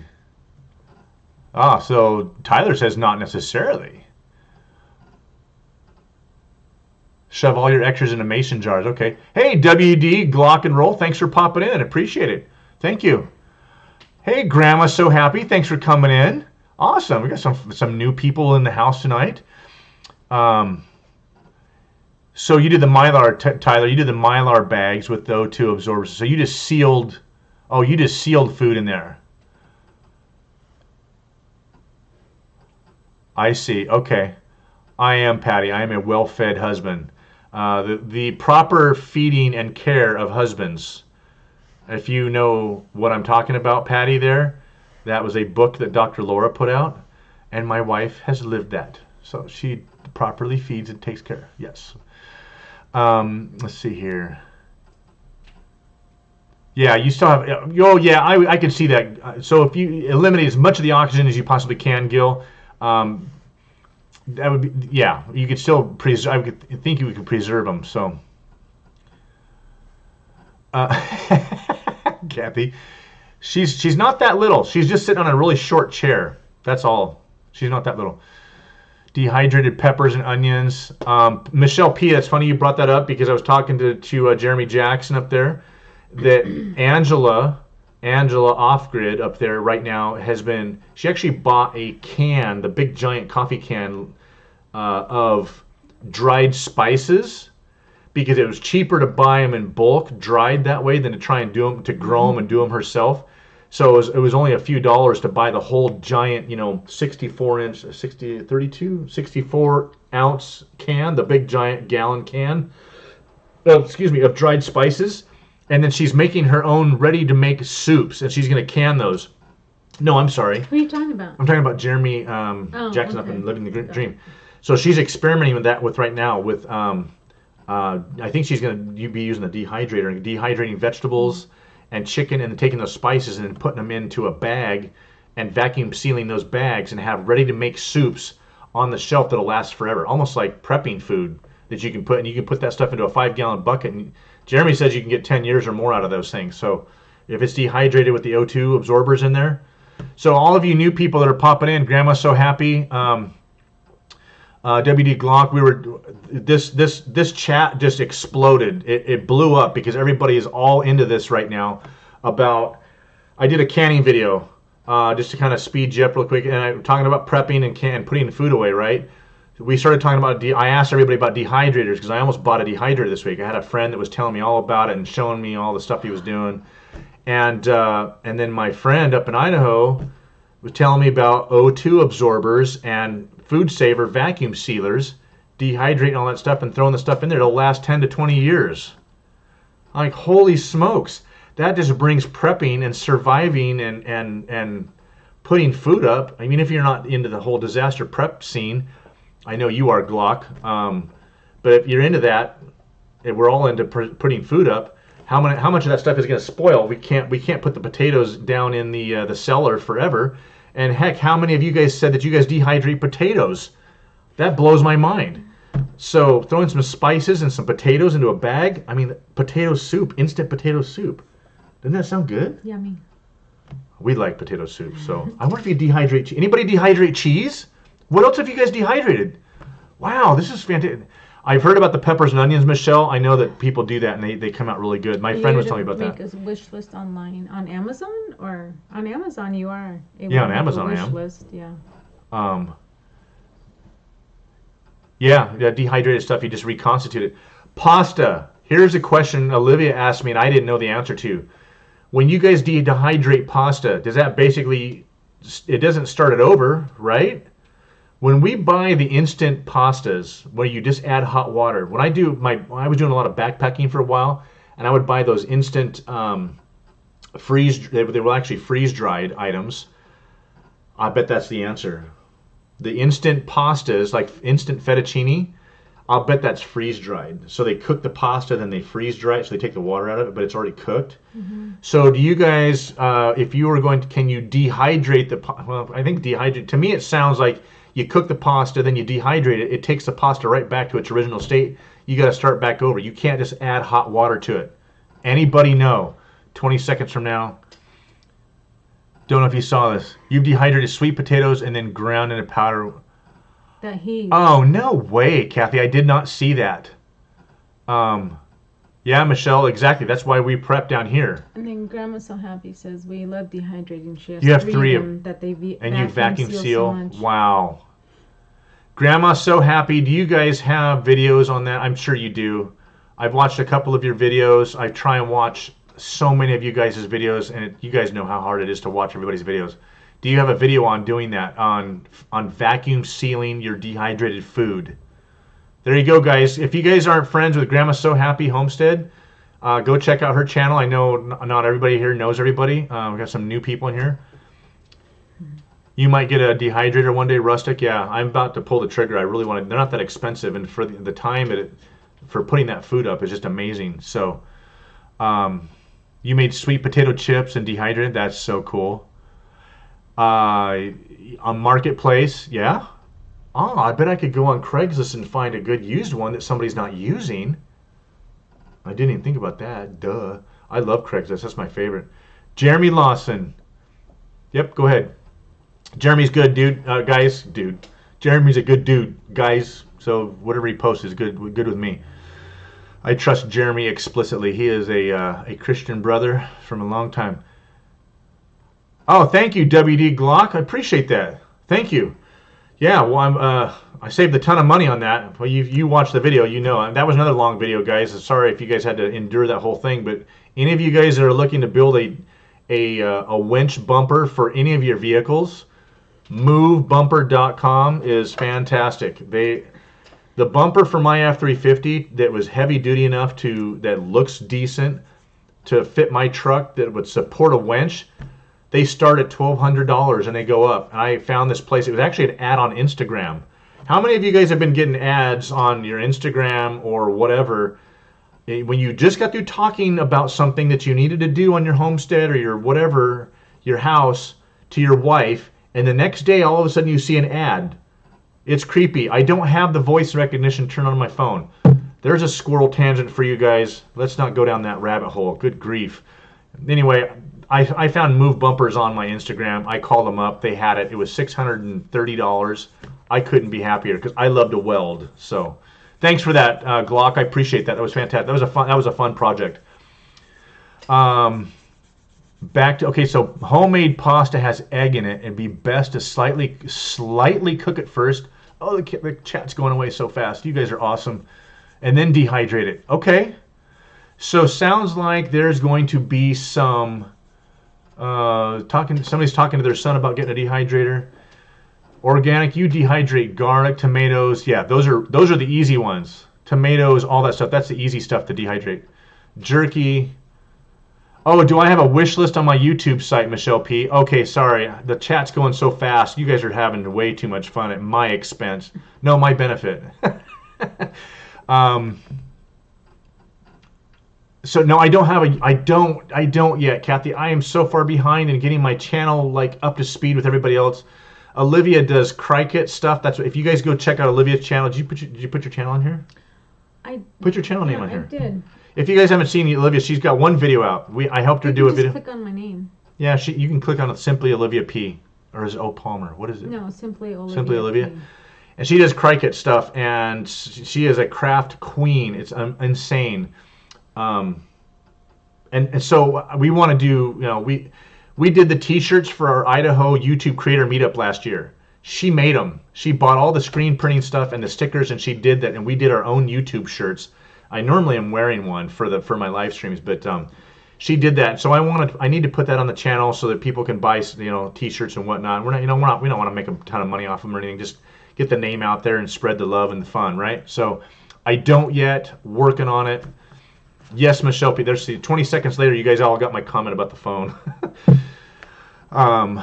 So yes, it's scary. Went from mine to being broken. 20, 25 each. Okay. Let's see here. It is creepy. Christy, thank you. Christy's back there in Ohio. She's a teacher for fifth graders. She's got to get to bed. Thank you, Christy, for popping in and participating. I love it. Jeremy, you know what? You are a personality of personalities. You really should start a YouTube channel. You really should. People would love your channel and love you. Simply Jan, thank you for popping in. Let's see here.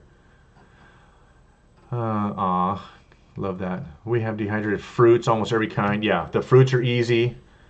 Snacks, I love dried fruits. Oh my gosh, you guys, we have a Sprouts down here. My favorite thing is to go to the big bulk bins and I just start shoveling into a bag and make my own trail mix, but it's so expensive. That's why I want to... How much money I would save if I promised not to go to Sprouts the whole rest of the year? Would let me buy a dehydrator? We love Sprouts. Well, if I know, but every time I go, I spend $20 on my own trail mix. Yeah. I don't know, honey. We'll see. See how that 26 years, guys. It's called bargaining. Bargaining. It's the art of bargaining. Okay. Let's talk about prepping. Tyler, you're talking about pitching your Teespring more. Yeah, I am too. I haven't done any of that yet. Rustic traditions. Who did you sub to? You guys are subbing to each other. Awesome. Oh, who I told you guys to go sub to. Grandma is so happy. Is that the one? Who did I tell everybody to go sub to? Hey, Donna, you're still in here. Thank you. Donna, I will let you know. We did one last year. It was our first annual North Idaho YouTube creators meetup, and it was just for creators. Now, Donna, I don't know that you have a channel, but I know that you're on Facebook, right? I think that's where we've met. Yeah, go see which. I think that's what it is. Or if I sub Christy to. just called you an old man. Because she's 7th grade, not 5th grade. It used to be 5th grade. You used to teach 5th grade, Christy. Okay, so I forgot. No, it's not because I'm old. Okay. Winco has bulk food. Yeah, I know. The old man always forget. Thanks. Thanks for that, sis. Go to bed. Go to bed, you old lady. You're almost as old as me. That's my sister. I can say that. No, you can't.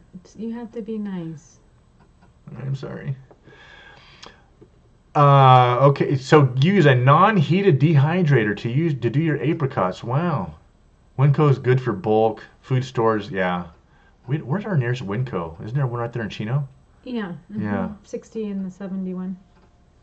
So Patty says order bulk online. So you know what? I haven't done any of that stuff.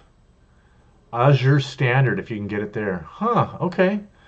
Man, you guys are full of information. Okay, so no YouTube yet. Donna finally saw him. I'm just now seeing your response, Donna.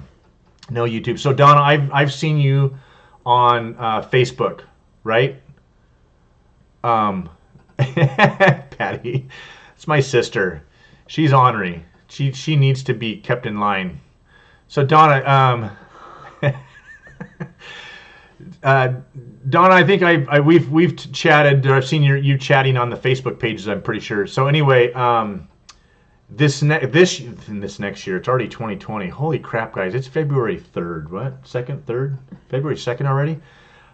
We are already talking about the YouTube meetup this summer, and they're already talking about opening it up to non-creators. And I know that you follow Chad and Shelby on North Country Off Grid. Chad and Shelby, I believe, are going to be doing this year's meetup up there. And they're going to do it at a park. Last year we had it at a restaurant, and it was a fantastic time. We had 16 channels that signed up. We had 13 channels actually show. 3 channels couldn't show up for extenuating circumstances. Somebody had a death in the family. That was a big channel. We had so Chad and Shelby were there. It was a blast. And all those channels up there, they're all friends now and are doing collaborations and hanging out with each other. It's insane. So Donna, here's a couple of channels for you guys. Most of you guys already know about Chad and Shelby at North Country Off Grid. Great channel. Dave Reese at Imagine Acre Wood. If you guys want to check that out. Also, Jeremy Jackson and his wife Angela at Living the Dream Homestead are great. Another great channel. Josh Pilch at Essential Mountain Homesteading is a big channel. We've got Martin Johnson. That's the name of his channel. He's actually a pastor, and him and his wife Julie are building. They have built their house in 1 month's time. You guys, I'm sorry, 1 summer's long time. They started building their house off grid this last spring. They got dried in right before the bad rains and the snow came. So that's Martin Johnson. Great channels. All these people are hanging out with each other now. They never knew each other. We did not realize how many creators were in just North Idaho. Gil, my brother from another mother, he's down there in Southeast Idaho. He'll probably make it up there. So, yeah, Donna, you really should. If you're interested in yeah, so it is Facebook. Yeah, that's where we met. That's where I've seen you before. And you can message me. I'm on Messenger, Donna, and I'd love to chat with you. We have our place up there in Priest River, and we're going to be hopefully moving. Hopefully, but at the very latest, it's going to be the spring of next year. I was hoping to do it before the fall of this year, but I don't think we're going to be ready to do it quite that time. We have one more loan to pay off for our house remodel, and then we'll be debt free except for her car payment, and that's it. So I have to buy a tractor to maintain. I have a dirt road. I have a half a mile of dirt road that I need to improve and buy. And then we've got to do some improvements to the place. But the place is livable. It's a log cabin on 5 acres. So you can go check out our story. That's what we're doing. We're getting out of the city. So Uh, Block and roll. I grew up in I don't know if you've heard of Harrisburg, Oregon. You know where Eugene, Oregon is. Everybody's heard of Eugene, Oregon. That's where I grew up. Was in the Eugene area. A little town called Harrisburg is where I grew up and went to high school with a class of 53 people. 52 people, 53, I forget. I was number 3 in my class. Woohoo! It's not saying a lot when you only have 50 in your graduating class. But anyways, that's where I grew up in Oregon. And what's funny, Jeremy Jackson and my friend Jeremy Lawson, who's in the chat, he grew up in Oregon, Eugene, Oregon with me as well. My friend Jeremy Jackson, who is in North Idaho, grew up in Springfield. We never knew each other when we were kids, but he's right there in Idaho with us too. I'm going to bed. I'm tired. Why? It's only 8:30. Hi. It's past my bedtime. Right. Good night, everyone. Be there in a little bit. Okay. Good night. 20 people in the chat. Holy smokes, you guys, we can keep going all night talking about food prepping and putting up and all that stuff. Holy crud. Yeah, Donna, it's a fantastic place. I've only have a couple videos of it. I've been teasing the channel with shots of our place. We're not up there all the time. We were up there 5 times. We've had it for 2 years almost already. We've been up there about 7 times already. And I'm teasing it out a little bit, not really on purpose, just because we haven't been there, and I've done quite a bit of footage of the place, but our story has been here in California and urban homesteading. Having grown up in Oregon and moving irrigation pipe and working in the fields on the farm as a kid, junior high and high school, when I moved down here and we bought our first house 19 years ago. I'm like, I'm going to have a garden. I'm going to have an orchard. If you guys go check out my pruning, how to prune a fruit tree, it's a tour of the orchard that I have in my little tiny, I have a 6,600 square foot lot here, which is it's a decent size for California, but it's tiny compared to everywhere else in the world, right? It's still a postage stamp. I have nothing but fruit trees in my yard. How do I have 5 fruit trees in my little yard in the back and still have enough room for my kids to play soccer? So you guys got to go check out that video, and I'll show you guys how I have that many fruit trees in my yard and still have a great big lawn in the back to play in with only 6,600 square feet. And then believe me, the house takes up most of the square footage here. So go check that out. Anyway, growing up in Oregon with the fruit trees and the gardening, I'm like, that's what we're going to do. That we're going to have that here in our house. I started canning. We were growing so much food out of our garden that I had to put it up. I didn't want to give it away. All that hard work for growing a beautiful garden. We had chickens. We're not supposed to have chickens. Our chickens were 30 feet from the house. In the city, you're supposed to be 50 feet from the house. I put them in the very back far corner and kept them quiet, kept them all contained and everything. And we had eggs for a while. We had chicken poop, fertilizer. It was fantastic. Composting. All of those videos are coming. Compost, all that good stuff. So we had to put up that food instead of giving it away.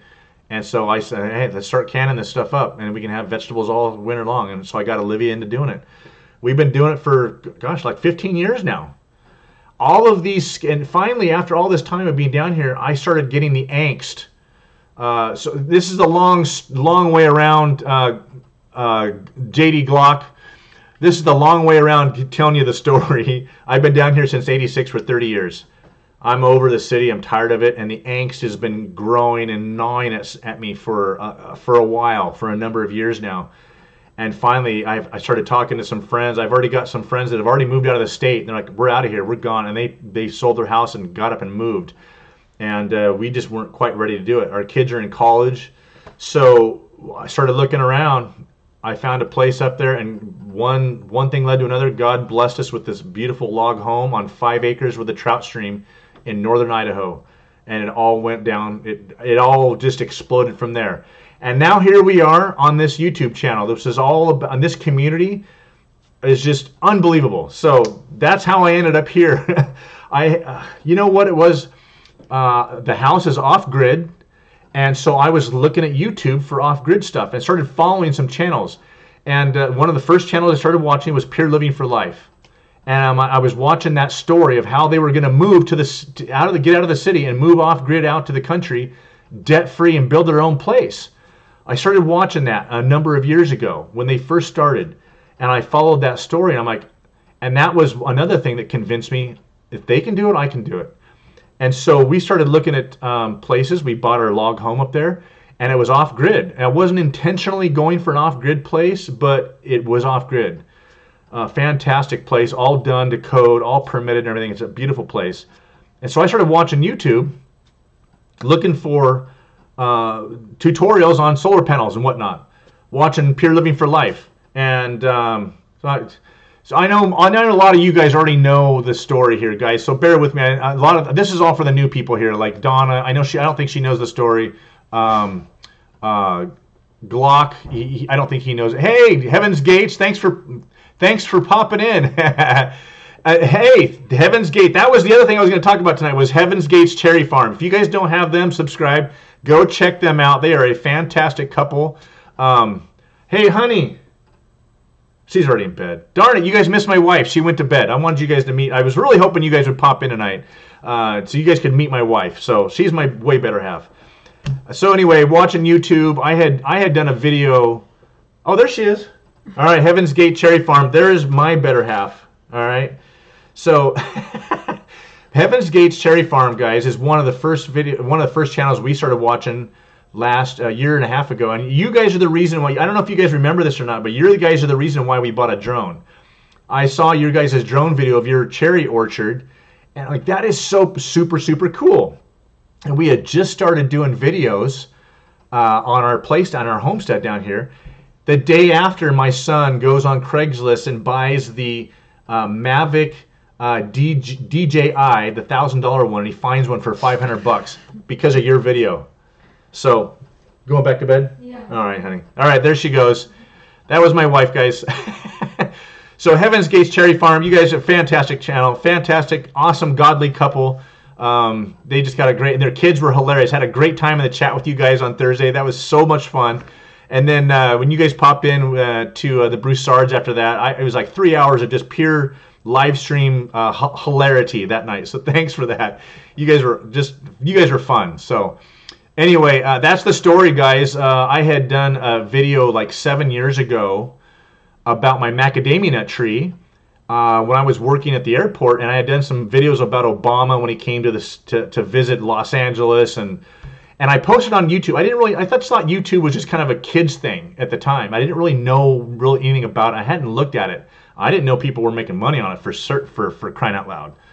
Well, it's been a year this month that I started doing my first videos. And thanks to you guys, all of you people, Urban Grandpa Pepper, thanks for popping in, man. Yep, I've been watching a couple of your videos too as well. So we got some new people, and this is awesome, man. This is a great chat tonight. There's Jeremy, my brother from another mother, with Gil, living the dream. Jeremy is in it. You guys are awesome. 23 people going on. Good grief. So, yeah, guys, Heaven's Gates Cherry Farm is a great channel. They're fun. They've got a great orchard, and I've learned a lot from them. Well, a year ago when I started, actually a year and a half or two ago, when I started watching some of you guys' channels and learning about how to do stuff, and then last year I'm like, wait a minute. Especially Pure Living for Life, they were making money off it, and that turned on a light bulb. And I went back and looked. I know, Jeremy, you're coming in late, so you've already heard this before. That turned on a light bulb. I went back to look at my macadamia nutcracker video.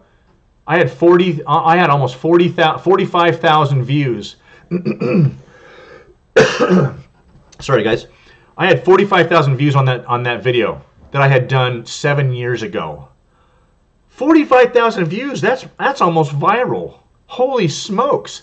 I had a few people reach out to me and leave comments and want to know where they could get one and whatnot.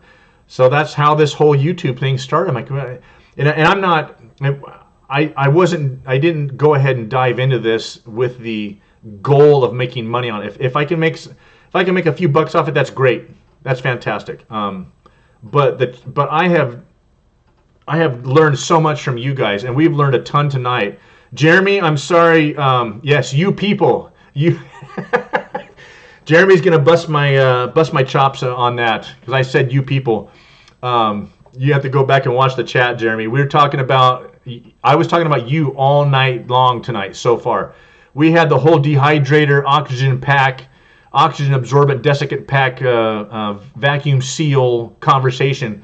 And we've learned a lot. And we had the whole conversation about Classico jars tonight, Jeremy. So you're going to have to go back and read the chat, see what people are saying. So we've all learned some new stuff tonight, and that's what this whole community is all about. And that's why I love doing this with you guys, because I'm learning tons. Once we get up there, I have so much to learn.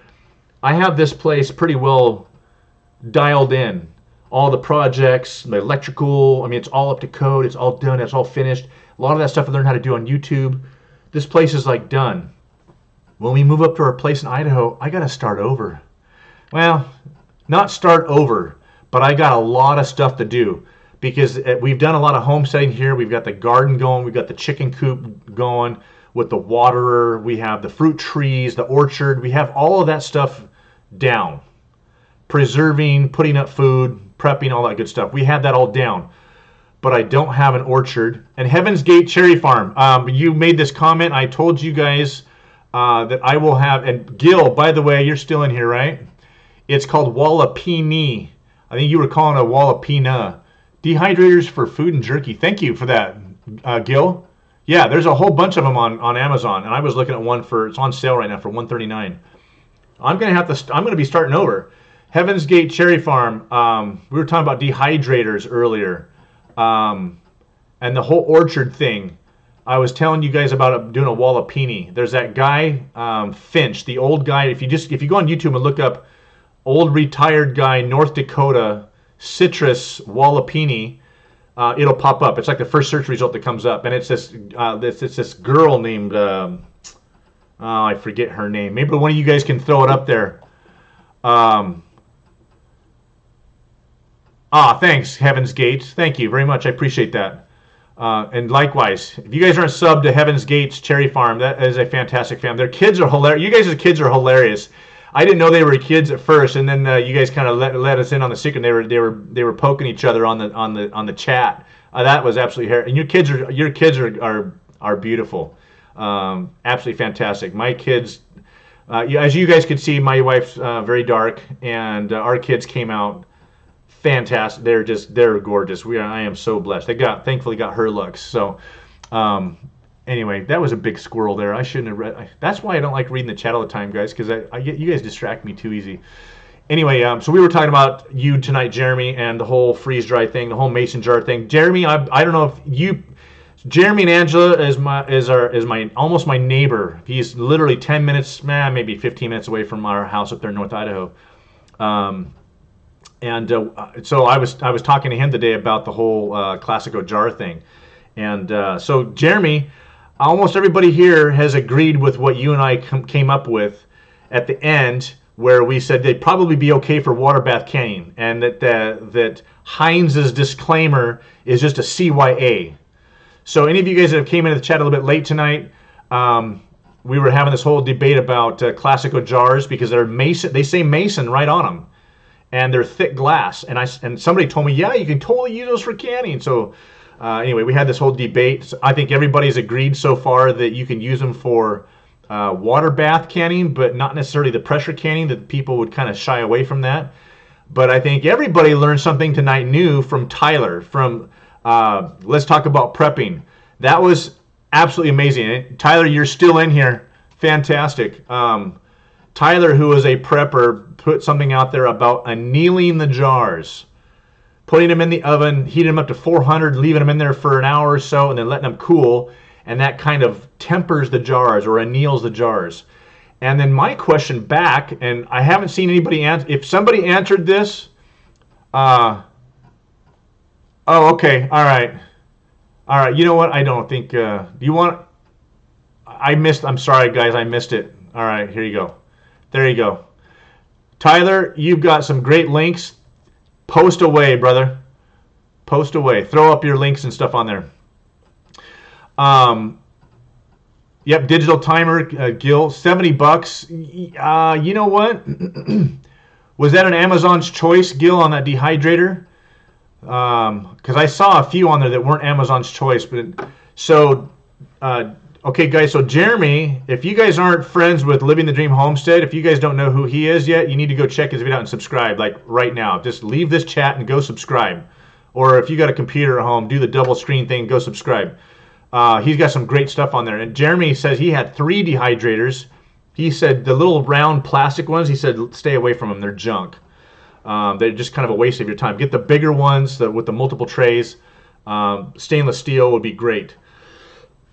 Excuse me. That way they last a little bit longer. So that was the whole infinite cosmic power.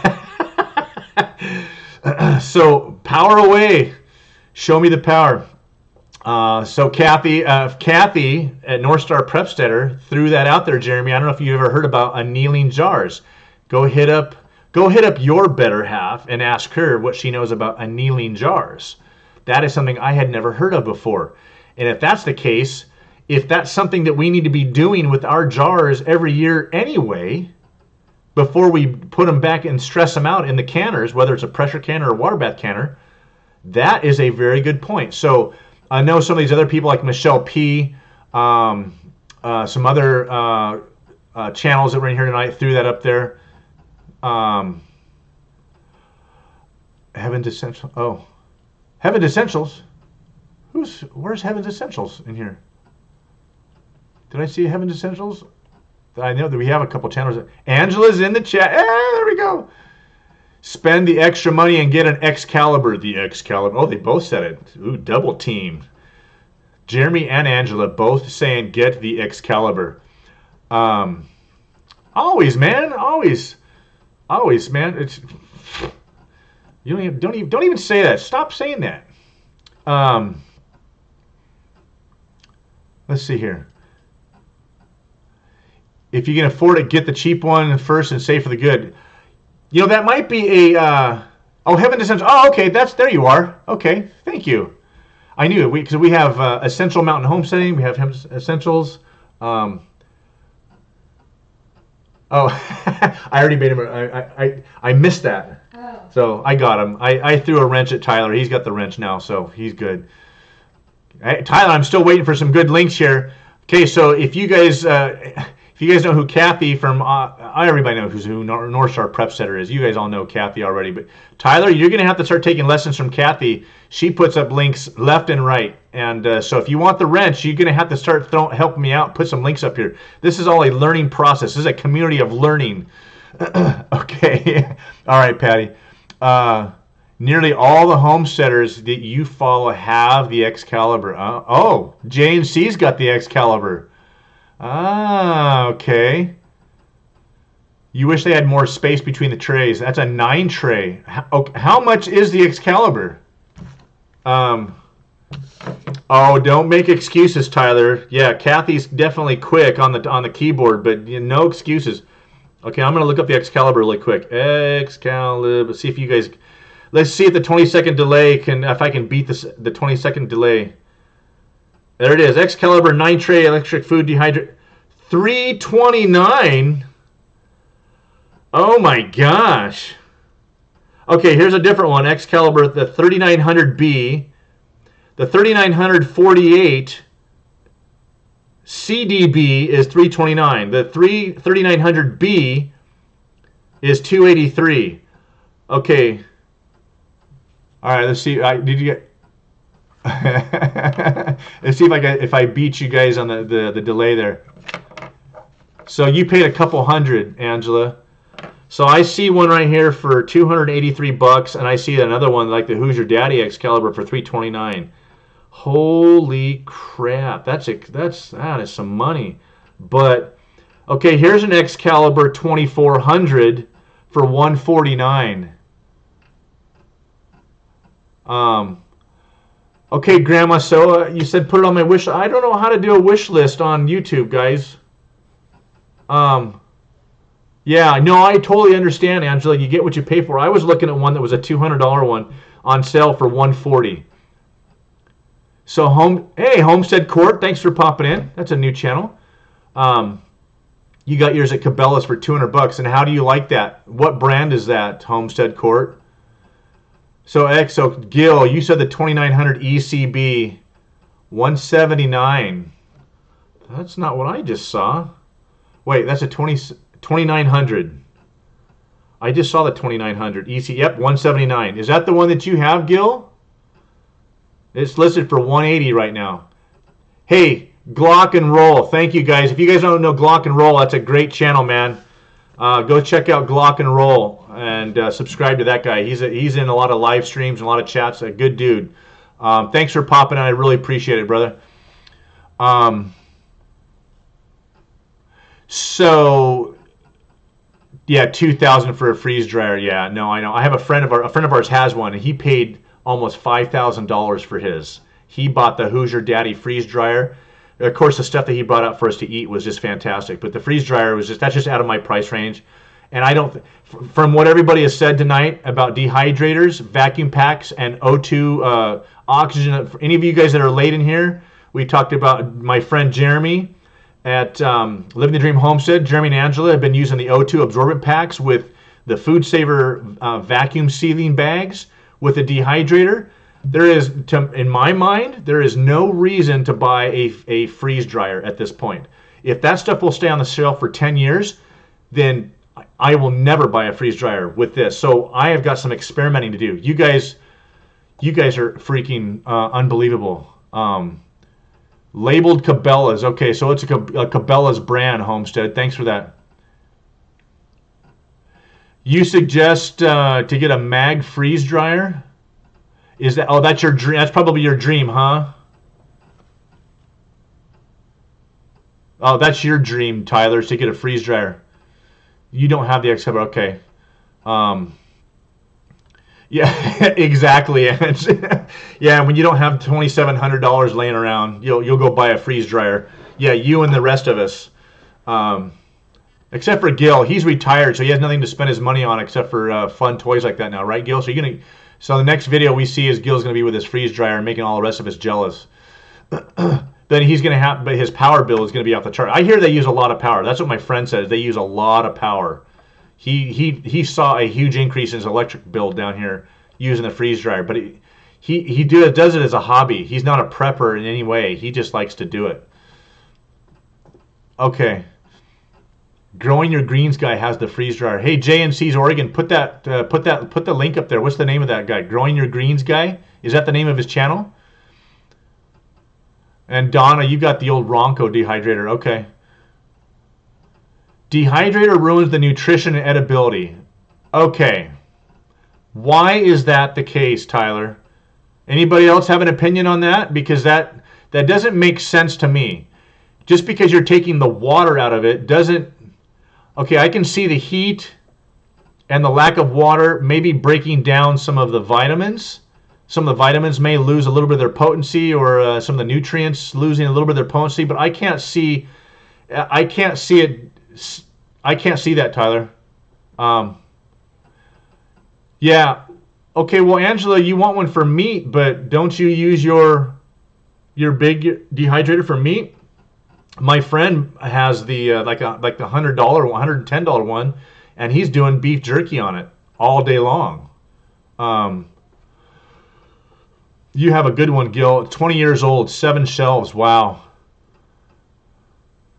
Yeah, right, Patty. Yeah, we can. Let's all go in. All of us North Idaho people. Let's go in on a freeze dryer, and then we'll all pitch in for the gas for the generator it's going to take to run that thing, and then we'll all just do a giant freeze drying like event, and that thing will run for 6 months straight. No way. Yeah, right, Tyler. You know what, Tyler? Tyler, you're single, right? Well, no, I know. Oh no, I take that back. That one video you had a pretty girl in one of your videos, Tyler, and we haven't heard or seen much about. But she did comment. She's an adventurous type, so you seem to be all smiles in your video when she was in there. You were very distracted, I'll tell you that. That was fantastic. But so I'll say you don't have a wife and kids to spend your money on, Tyler. So I nominate Tyler to buy one, and we're all going to come over to Tyler's place.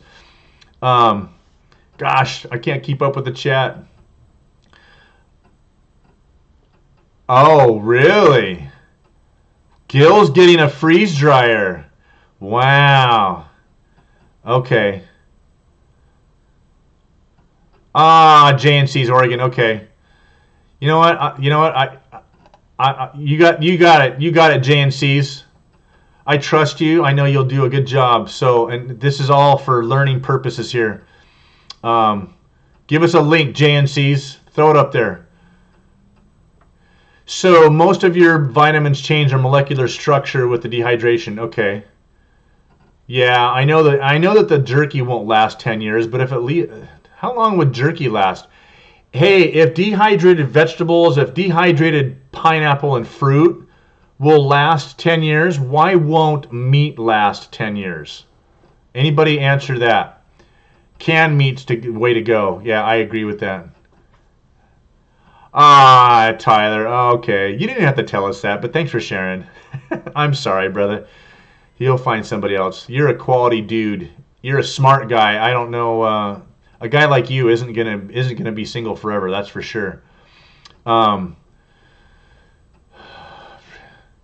Yeah, no, Grandma. So you're absolutely right. Freeze drying is absolutely the way to go if you're gonna do it for long term, for 10 to 20 years. Absolutely.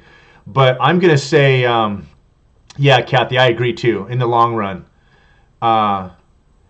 It retains 100% of nutrition.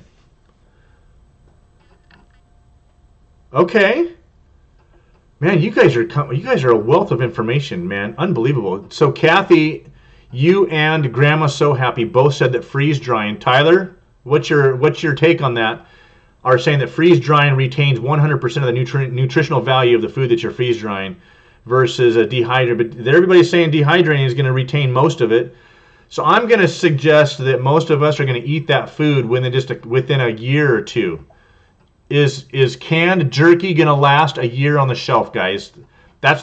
Is any of this dehydrated food that's going to be vacuum packed with the desiccant packets? Will it last a couple of years on the shelf? That's my question to you guys. What is the opinion? That's as long as it's going to last in my place anyway. I'm not looking at storing up 30 years worth of food and having, 3,000 pounds of it, well, I won't go there.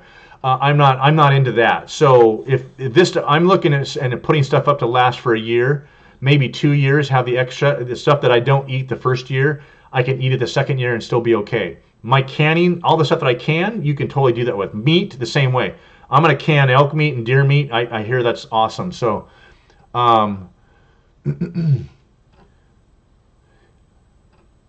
I totally hear you, Angela. You know what, Angela? It's funny. Jeremy and I talked about that this morning when I called him because he freaked me out when he left that comment about my Classico jars. RG. Okay, who's there? Good. Oh, hey, RG. Thanks for popping in. Thank you very much. Yeah, awesome. It's been a great chat too. If you guys missed it, there's been all of you guys that are popping in here late. Hey, who else is who's taking off tonight? Good night, Ali.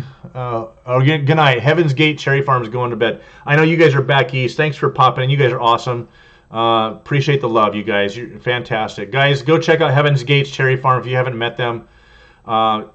Mrs. Heaven's Gate is a fantastic cook, and she does awesome recipes and cooking videos. You've got to go check out their channel, guys. Great stuff. So any of you guys are in here a little bit on the late side, if you guys go to the beginning of this live stream, probably in the first, you can probably skip the first 10 minutes or so of it, but we really got hot and heavy into the Classico jar issue.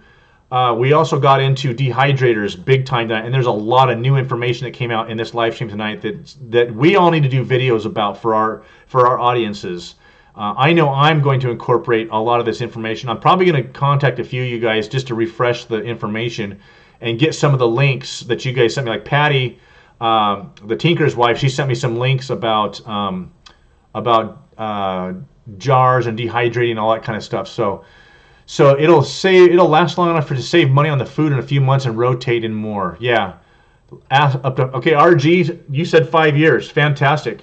You definitely, yeah. Obviously, all of us know we need to cycle our food. That's a given. We know we need to eat the oldest stuff first, right? Full vegan, hey. Yeah, dude. You know what? Full vegan, thanks for popping in. I'll go halfway, and then people, especially with the game tonight, it was kind of a late. I kind of started earlier than before the game ended, and so there was only a few of us in here for a while until the game ended. Then a lot of people, I think, came in. I don't know how many of you guys are watching the game, but I think it popped in, and people were staying in it because we're talking about some pretty big stuff tonight. Talking about the the freeze drying versus dehydrating and vacuum packing and canning.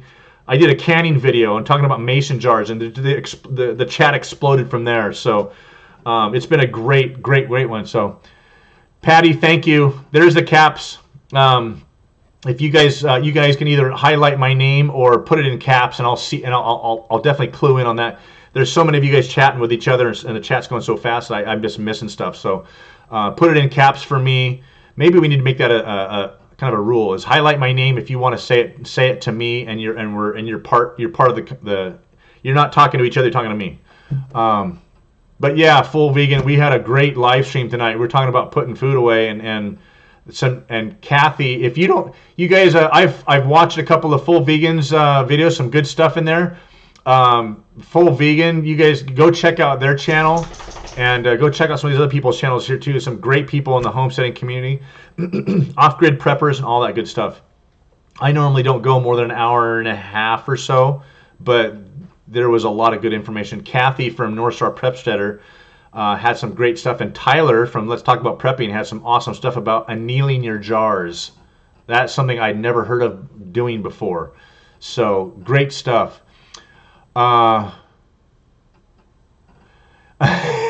Tyler, you disdain preppers who don't plan to eat it within 10 years.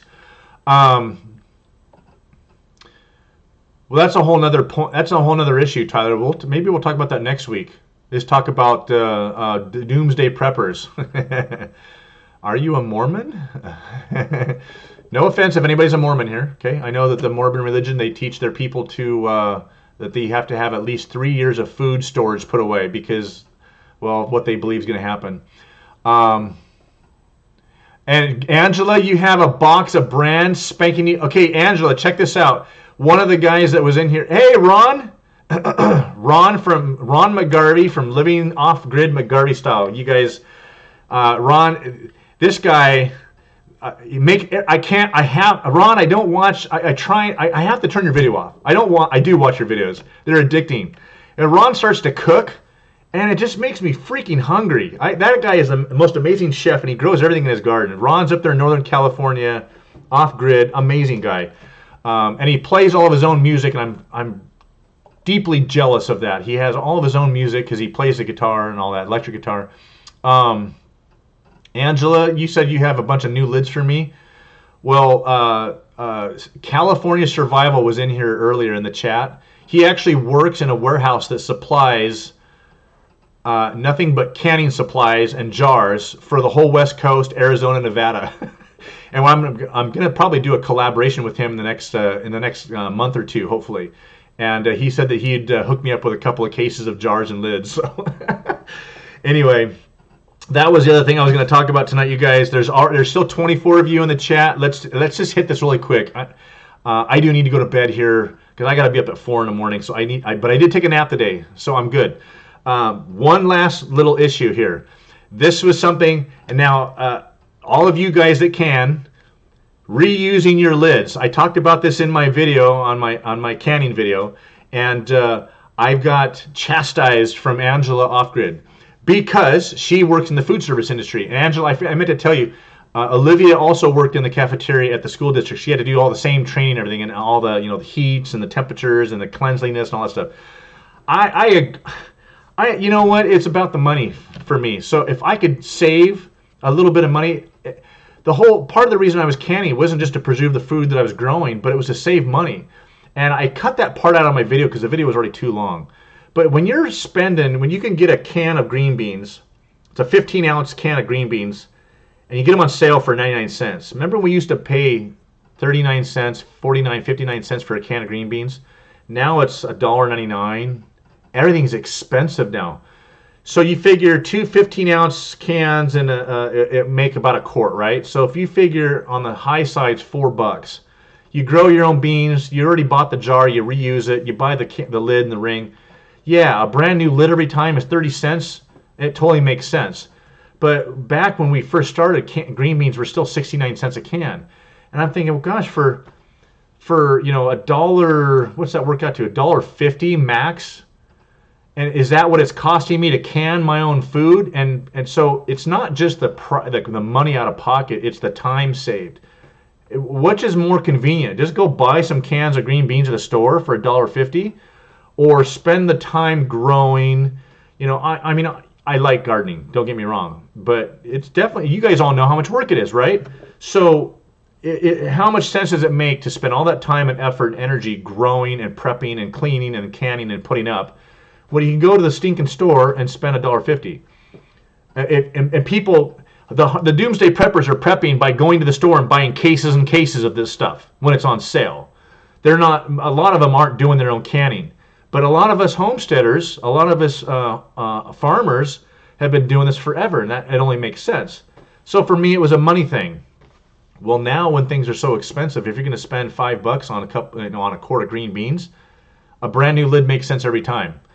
Whole point of that was, back when I first started doing the canning, it was, oh, cool. Thank you, JNCs. Appreciate that. Thanks for that link. Jeremy, are you laughing at me? Oh, I'm way behind. I accidentally paused the chat, so I'm afraid to click on the arrow button.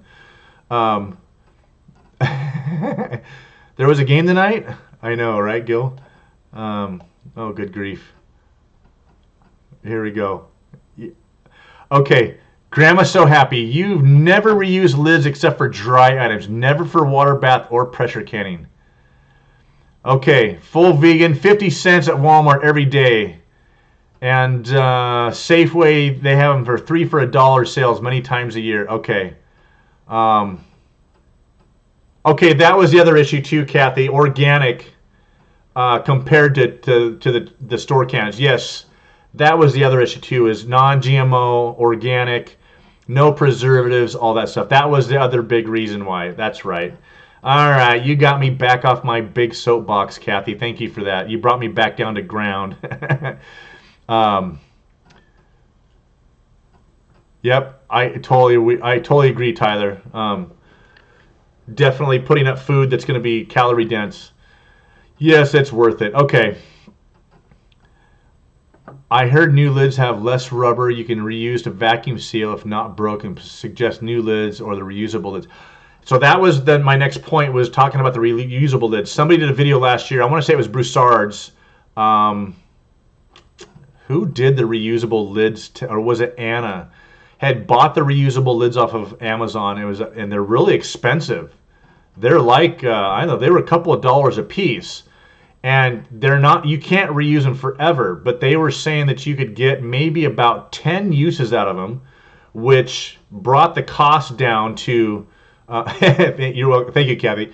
They brought the reusable lids, it brought the cost down to, oh gosh. Anybody have any experience with reusable lids? Because if I can bring the cost down to even make, I want it to be free, guys. I don't want to spend any money if I don't have to. I want to grow my own seeds every year. I save my bean seeds. Heck, my jalapeno seeds I reuse. I dry out a couple of jalapenos. My beans, at the end of the season, I leave a pound of them hanging on the vine, and they dry on the vine. And I go back there and I pick all the dry, crusty beans off the vine in the fall time, and I put them in a box, and I plant those the next year, and they grow. So, sorry guys, I've been talking too long. Not for jams. Okay, so I had somebody else comment earlier today, Grandma, so that jams and jellies were fine because they don't even, a lot of times you don't even water bath the jams and jellies. But Jake Jacobs, hey, thanks for popping in. Hey, thank you, Jeremy. Thank you, Angela. Thank you very much for popping in. I know your back's probably killing you from doing those breaks today, so I appreciate you guys popping in. You guys are fantastic. 75 pounds of green beans, 39 quarts. Yeah, baby. That's what I'm talking about, Jake. We did the same thing this year. We did an apple pie filling and green beans this year. We have loads of them. All right, so that is the point, guys. So yeah, brand new lids. So my whole thing in the video when I did my canning video yesterday was reusing a lid. If that rubber seal isn't nicked, if the edge of the tin isn't bent or tweaked, if there's no corrosion on the coating on the inside, and the glass has not imprinted a dent into the rubber, if the rubber's still springy, I've reused them. I'm going to say I've reused the lids about, I'm going to say maybe 3 out of 10 times. That might seem a little high to you guys, but the rest of them I don't even take a chance on. And then before I open up the can, I push the tops. If they're still tight and I can still hear the suction popping off, I might do this year. When we do canning this year, I might mark the ones that I've reused and put them on and test them the next year. So that might be a video for another year, for next year, and we can test those. I probably should have done that and just put a mark on those instead of reuse them. But gosh, they're if I can save money, but if I can reuse a lid and save a few bucks, then sometimes that's cool. But I think you guys are probably right.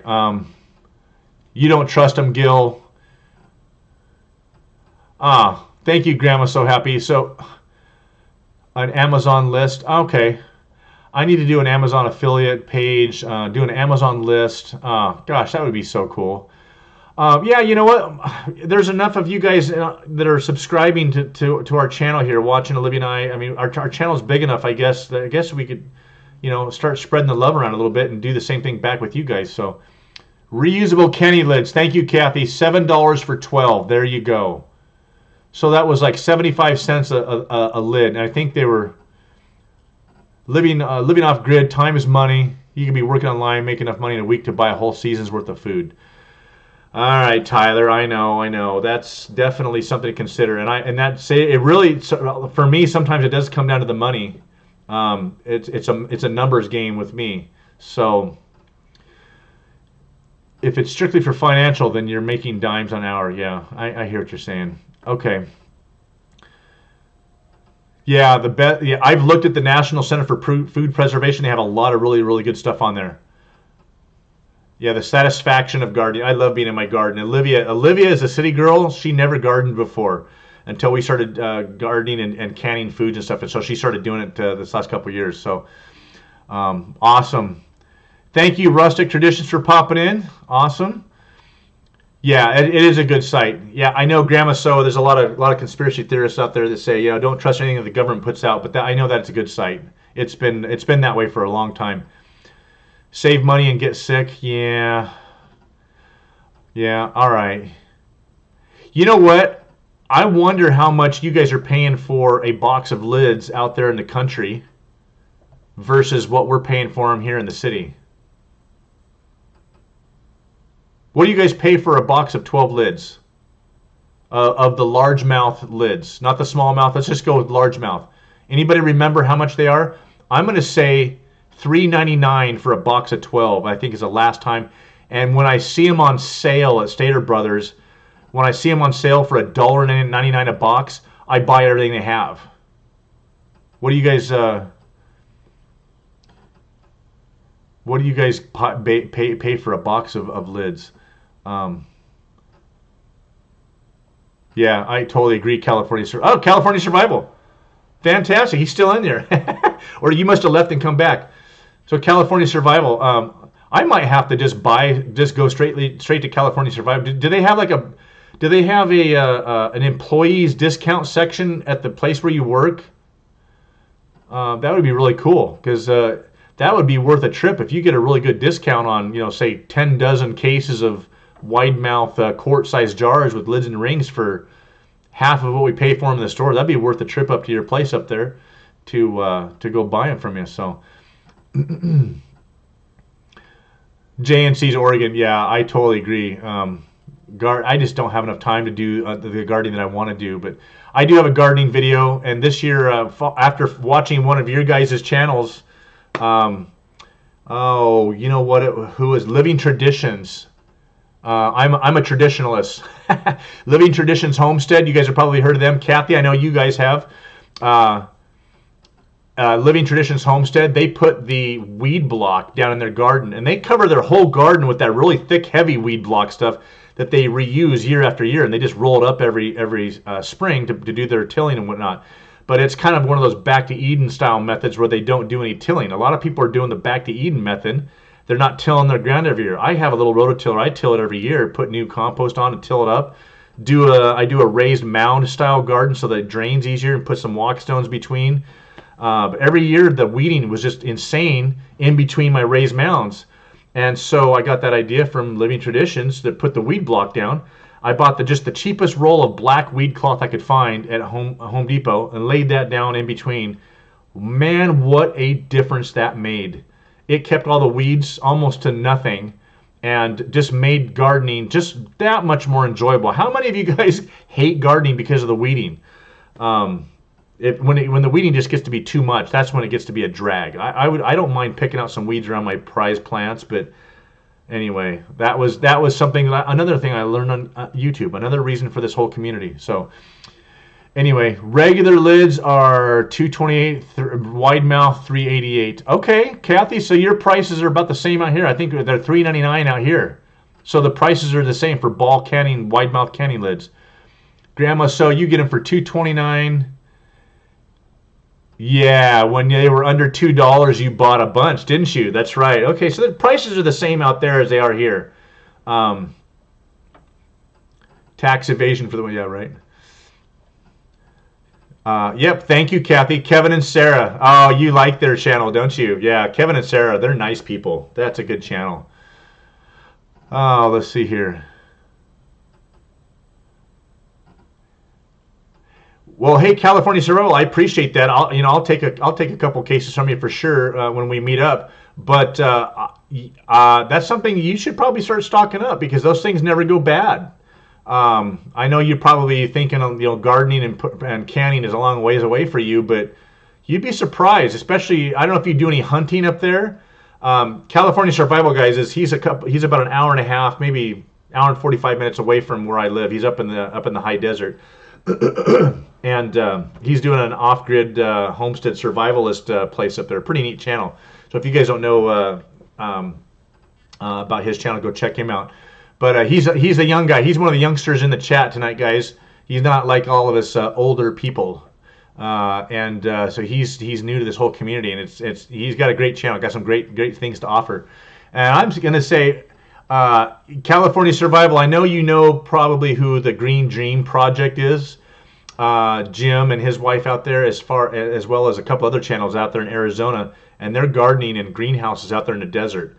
So since you're up there in the desert, I know that you will at some point have a greenhouse and be growing your veggies and stuff up there, as well as hunting. A lot of good bird hunting up there. Well, you were down in the creek bottom. You were magnet fishing, but that's the same. Right there, the Mojave River right there. That's where I could see the beaver dam in your video, and I think I left a comment on there, but that was one of the places that my buddy and I were hiking around up there looking for pigs, and there used to be a lot of pigs through that area. So anyway, that was a whole different tangent. All right, so cool, guys. You use weeding time as worship. You know what? That's funny you said that, JNC. One of the channels I've watched a lot of was, oh my gosh, her and her husband. They spoke at last year's the Big Seed thing. They're Christians, and she was talking about gardening as a form of worship. And she spoke at that live event, and it brought tears to my eyes. Well, gosh darn it, what is her name? I'm tired. My mind totally went blank. You guys are probably going to put it up here. As soon as you guys hear this in the chat, you guys are going to put that up there. Anyway, great channel. I totally know what you mean about that. Snow with high winds. Fantastic. You're still young, JNC. Yeah, I am too. And that's the other thing, the reason why we're going to Idaho, guys. I'm only 51. I want to get out of this freaking concrete jungle before we get too old. I don't want to do it by the time I'm in my 60s. I just don't feel like I will be physically energetic enough to do what we want to do up there. I still want to go up there and have plenty of energy. If I'm as energetic as Gil Patton by the time I am 61, like Gil, I will be very, very happy, because Gil is a 40-year-old in a 60-year-old body. That's just fantastic. So, yes, Jessica. Yes. Yep, Jess. Jess is the one that spoke. You guys probably saw her speak at last summer's the seed. My brain is just it's frying. You guys have just worked me to death tonight with this chat. This has been fantastic. But yeah, when I watched Jessica do her live talk last year, it actually brought tears to my eyes. Just that gardening was a form of worship, and I thought, you know what, God has blessed us with this beautiful, bountiful place. Let's make the most of it and take care of it and get back to our roots with our ancestors and living off the land. Make it work for us. So, yes, Jim and Jess. Let's see. Yeah, one thing at a time, right? California survival. You got to get that place livable first before you can start thinking about a greenhouse. So, Green Dream Project in the Desert. Jim and his wife out there. I think her name is Jessica too. I think really neat couple. He's in here sometimes too. But that guy, man, with their rain collection, pretty neat stuff. North Star, Rob's Nutrients. Let's see.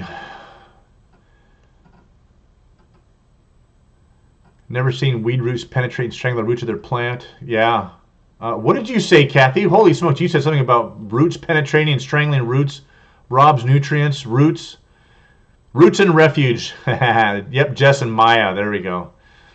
Yep, okay. Baker Creek. Yep, that was it. Yes, Gil, brain mush. Exactly. I'm thinking about tomorrow running that crane already and all that. Man. So I got notes, you guys. I've got some notes here as to what we've talked about tonight, things that I need to research. You guys have my email address. If there's some links that you guys want to send me, as far as a lot of you guys have put some fantastic information in here. If any of you guys came into the chat late tonight, go back and read some of the comments in here. I know I missed quite a bit of them because there were so many of you in here tonight, and I apologize for that.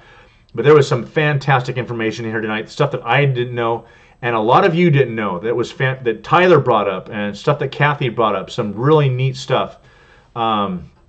It's amazing to me that this community, it seems like everybody has a good handful of nuggets, but we all don't have the whole barrel full of nuggets, right? So we start sharing and collaborating with each other and sharing that information with each other. Man, just the information. Annealing jars is going to be an issue that I'm going to look into. Reusable lids. The life expectancy of dehydrated with desiccant sealed, vacuum packed sealed food, another issue. Holy smokes! There's just so many things that I need, that I'm going to be researching, and I'm going to have to do a follow-up video to my canning and stuff that we've all learned. So you guys have just really been fantastic in participating in it. So I really appreciate that. And because of you guys, my channel has grown. Hopefully, you guys see the love I share to you guys and being in your guys' live streams and participating and helping your guys' channels grow. It's just this community. I'm gonna geek out in a minute here if I don't stop talking about it. Let's see. Just want to double check. Grandma's so happy. Thank you for being such a participant tonight. You've been here for the last hour and a half with me. Thank you so much. I'm honored. Grandma So Happy is one of the big dogs back east, you guys. She's always in Broussard's and all of those live streams back east. She is fantastic. So thank you so much for that. I love all the wisdom that you guys are sharing. Yeah, it really is amazing, the stuff that we're learning. And it's amazing, like Kathy, she said she's been canning for 25 years and never heard of annealing before. So, I mean, even us old dogs that have been doing this stuff for a long time, there is something new to learn. We don't know everything. So, great stuff. You know what? Honestly, guys, canning hasn't really been around that long. Canning's been around for, 60 years or so? And they used to use paraffin wax. They didn't have the lids that you could put on. People used to can stuff with paraffin wax to seal off the top of the jar. And that was how they preserved food. I remember as a kid, I'm 51, so I remember as a kid, as a grade schooler, some of the people in our church, some of the farmers, giving my dad, a pastor's family, giving him jams and jellies and having to scrape off the paraffin wax off the top. And then you'd have to get a lid and put the lid on to keep it in the refrigerator or whatnot. But I remember that. So it hasn't been that long that these lids have been around. So we ain't that old. Anyway. Okay, so Tyler, you worked in tree nurseries. Interesting. Yeah, so thank you, Kathy. If you guys have anything that you guys want to talk about and collaborate on, send me an email and we'll talk. And if you guys have anything that you guys want some prayer for, I have a number of people that I pray for. There's a couple of you that have been here tonight that we've had some conversations. And I am a man of faith, and I believe that prayer works and God is working all around us all the time. So if you guys have anything that you guys want to share, I keep things completely confidential, and you have my honor, my word that I will keep things confidential. You have my trust, and I want to gain your trust the same way. So, yep, there's something new to learn, but YouTube especially is such a huge wealth of information out here, guys. So, Grandma's so happy. You did wax 41 years ago. Wow. This is 2020, so that means 1979. That doesn't sound very long. 41 years sounds like a long time, but that's 1979. I remember what happened in 1979. There was a certain embassy that got taken over by a bunch of terrorists in Iran. Wasn't there? We are not going to go talk about politics. We're done. That's fantastic, guys. Tin cans starting during World War II. That's right, Kathy. Kathy is a canning wealth of knowledge. Is all wax, then the rubber seals. Yeah, that's why they did it. So jam and jellies, but not other foods. Oh, okay. That's all I remember are jams and jellies with wax. So that's interesting. So Tyler, that's really cool. I'm going to have to have a chat with you about growing trees. Wow.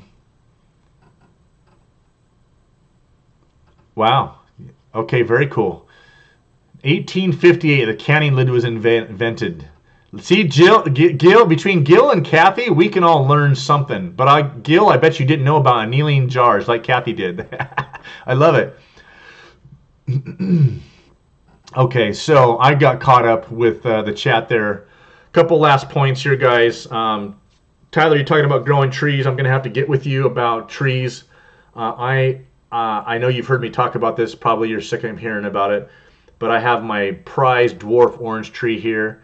I have an avocado tree, which I love, Haas avocados, and I have my macadamia nut tree. I am going to have those trees in Idaho, in North Idaho, but I'm going to have a wall of peanut to do it. So I was in Heaven's Gates Cherry Farm talking with those guys and asking them how long it takes to grow a tree, how long does it take to start producing fruit. And they said when you have a tree that starts from the seed, it's a quick little start from the first year. They have seen fruit on their trees as quick as 5 years. So when I get to Idaho, once I build that greenhouse, I don't want to wait 5 years. I know that the bigger the tree, if you buy a 5-year-old tree from a nursery, you're going to spend $100 or more. A tree that's already producing fruit. Honestly, down here, I bought my Haas avocado tree. I think I spent. It already had an avocado on it at the store. I want to say it was already 5 years old. And I think I spent. I don't think it was much more than $35, honestly. I think it was only $35, maybe because they grow so many of them from seeds. But that would be my question to you: is how fast can I grow trees? How fast can I get fruit off those trees? Should I go ahead and buy a tree that's already 5 or 6 years old, spend the extra money on it, and then how many years after that? Because I know it's a shock to the system when you transplant it. So those are going to be questions I'm going to ask you. I'll email you, Tyler, and you can give me some info. Maybe you can point me to some good websites for that, because I'm going to have those trees up there. I am not giving up my orange, avocado, or macadamia nut tree to move to Idaho. That's the only thing about California that I am not giving up, is those 3 trees. The rest of it, I'm leaving here. So anyway, guys, thank you guys, everybody, for coming in tonight. You guys this was the most amazing chat and live stream I have ever had. You guys were awesome. Full vegan. Grandma's so happy. You guys made it fantastic. Thanks for participating. JNC's, my mod queen, North Star, Kathy, North Star. Yes. Me too. I'm going to bed too, Kathy. So thank you very much for all of you guys popping in here tonight. Thank you for participating. I'll be in your guys' live streams again this week and watching your guys' videos every chance I get.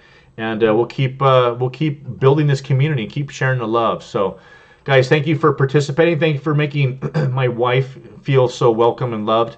You guys are awesome, and I look forward to meeting a lot of you in person at some point. A lot of you I've already met, like Tyler and Jeremy and Angela and those guys. So, guys, thank you so much.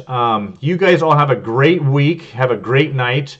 One last 16 of you. I know 16 of you are going to hear this. What are we all looking forward to on Wednesday? Well, we're going to look forward to the impeachment being dismissed, all charges dropped against our favorite president. So I'm going to leave that fun little fact with you, a way to wake up in the morning on Monday with a smile on your face. So, guys, thank you, everybody. God bless, and have a good night.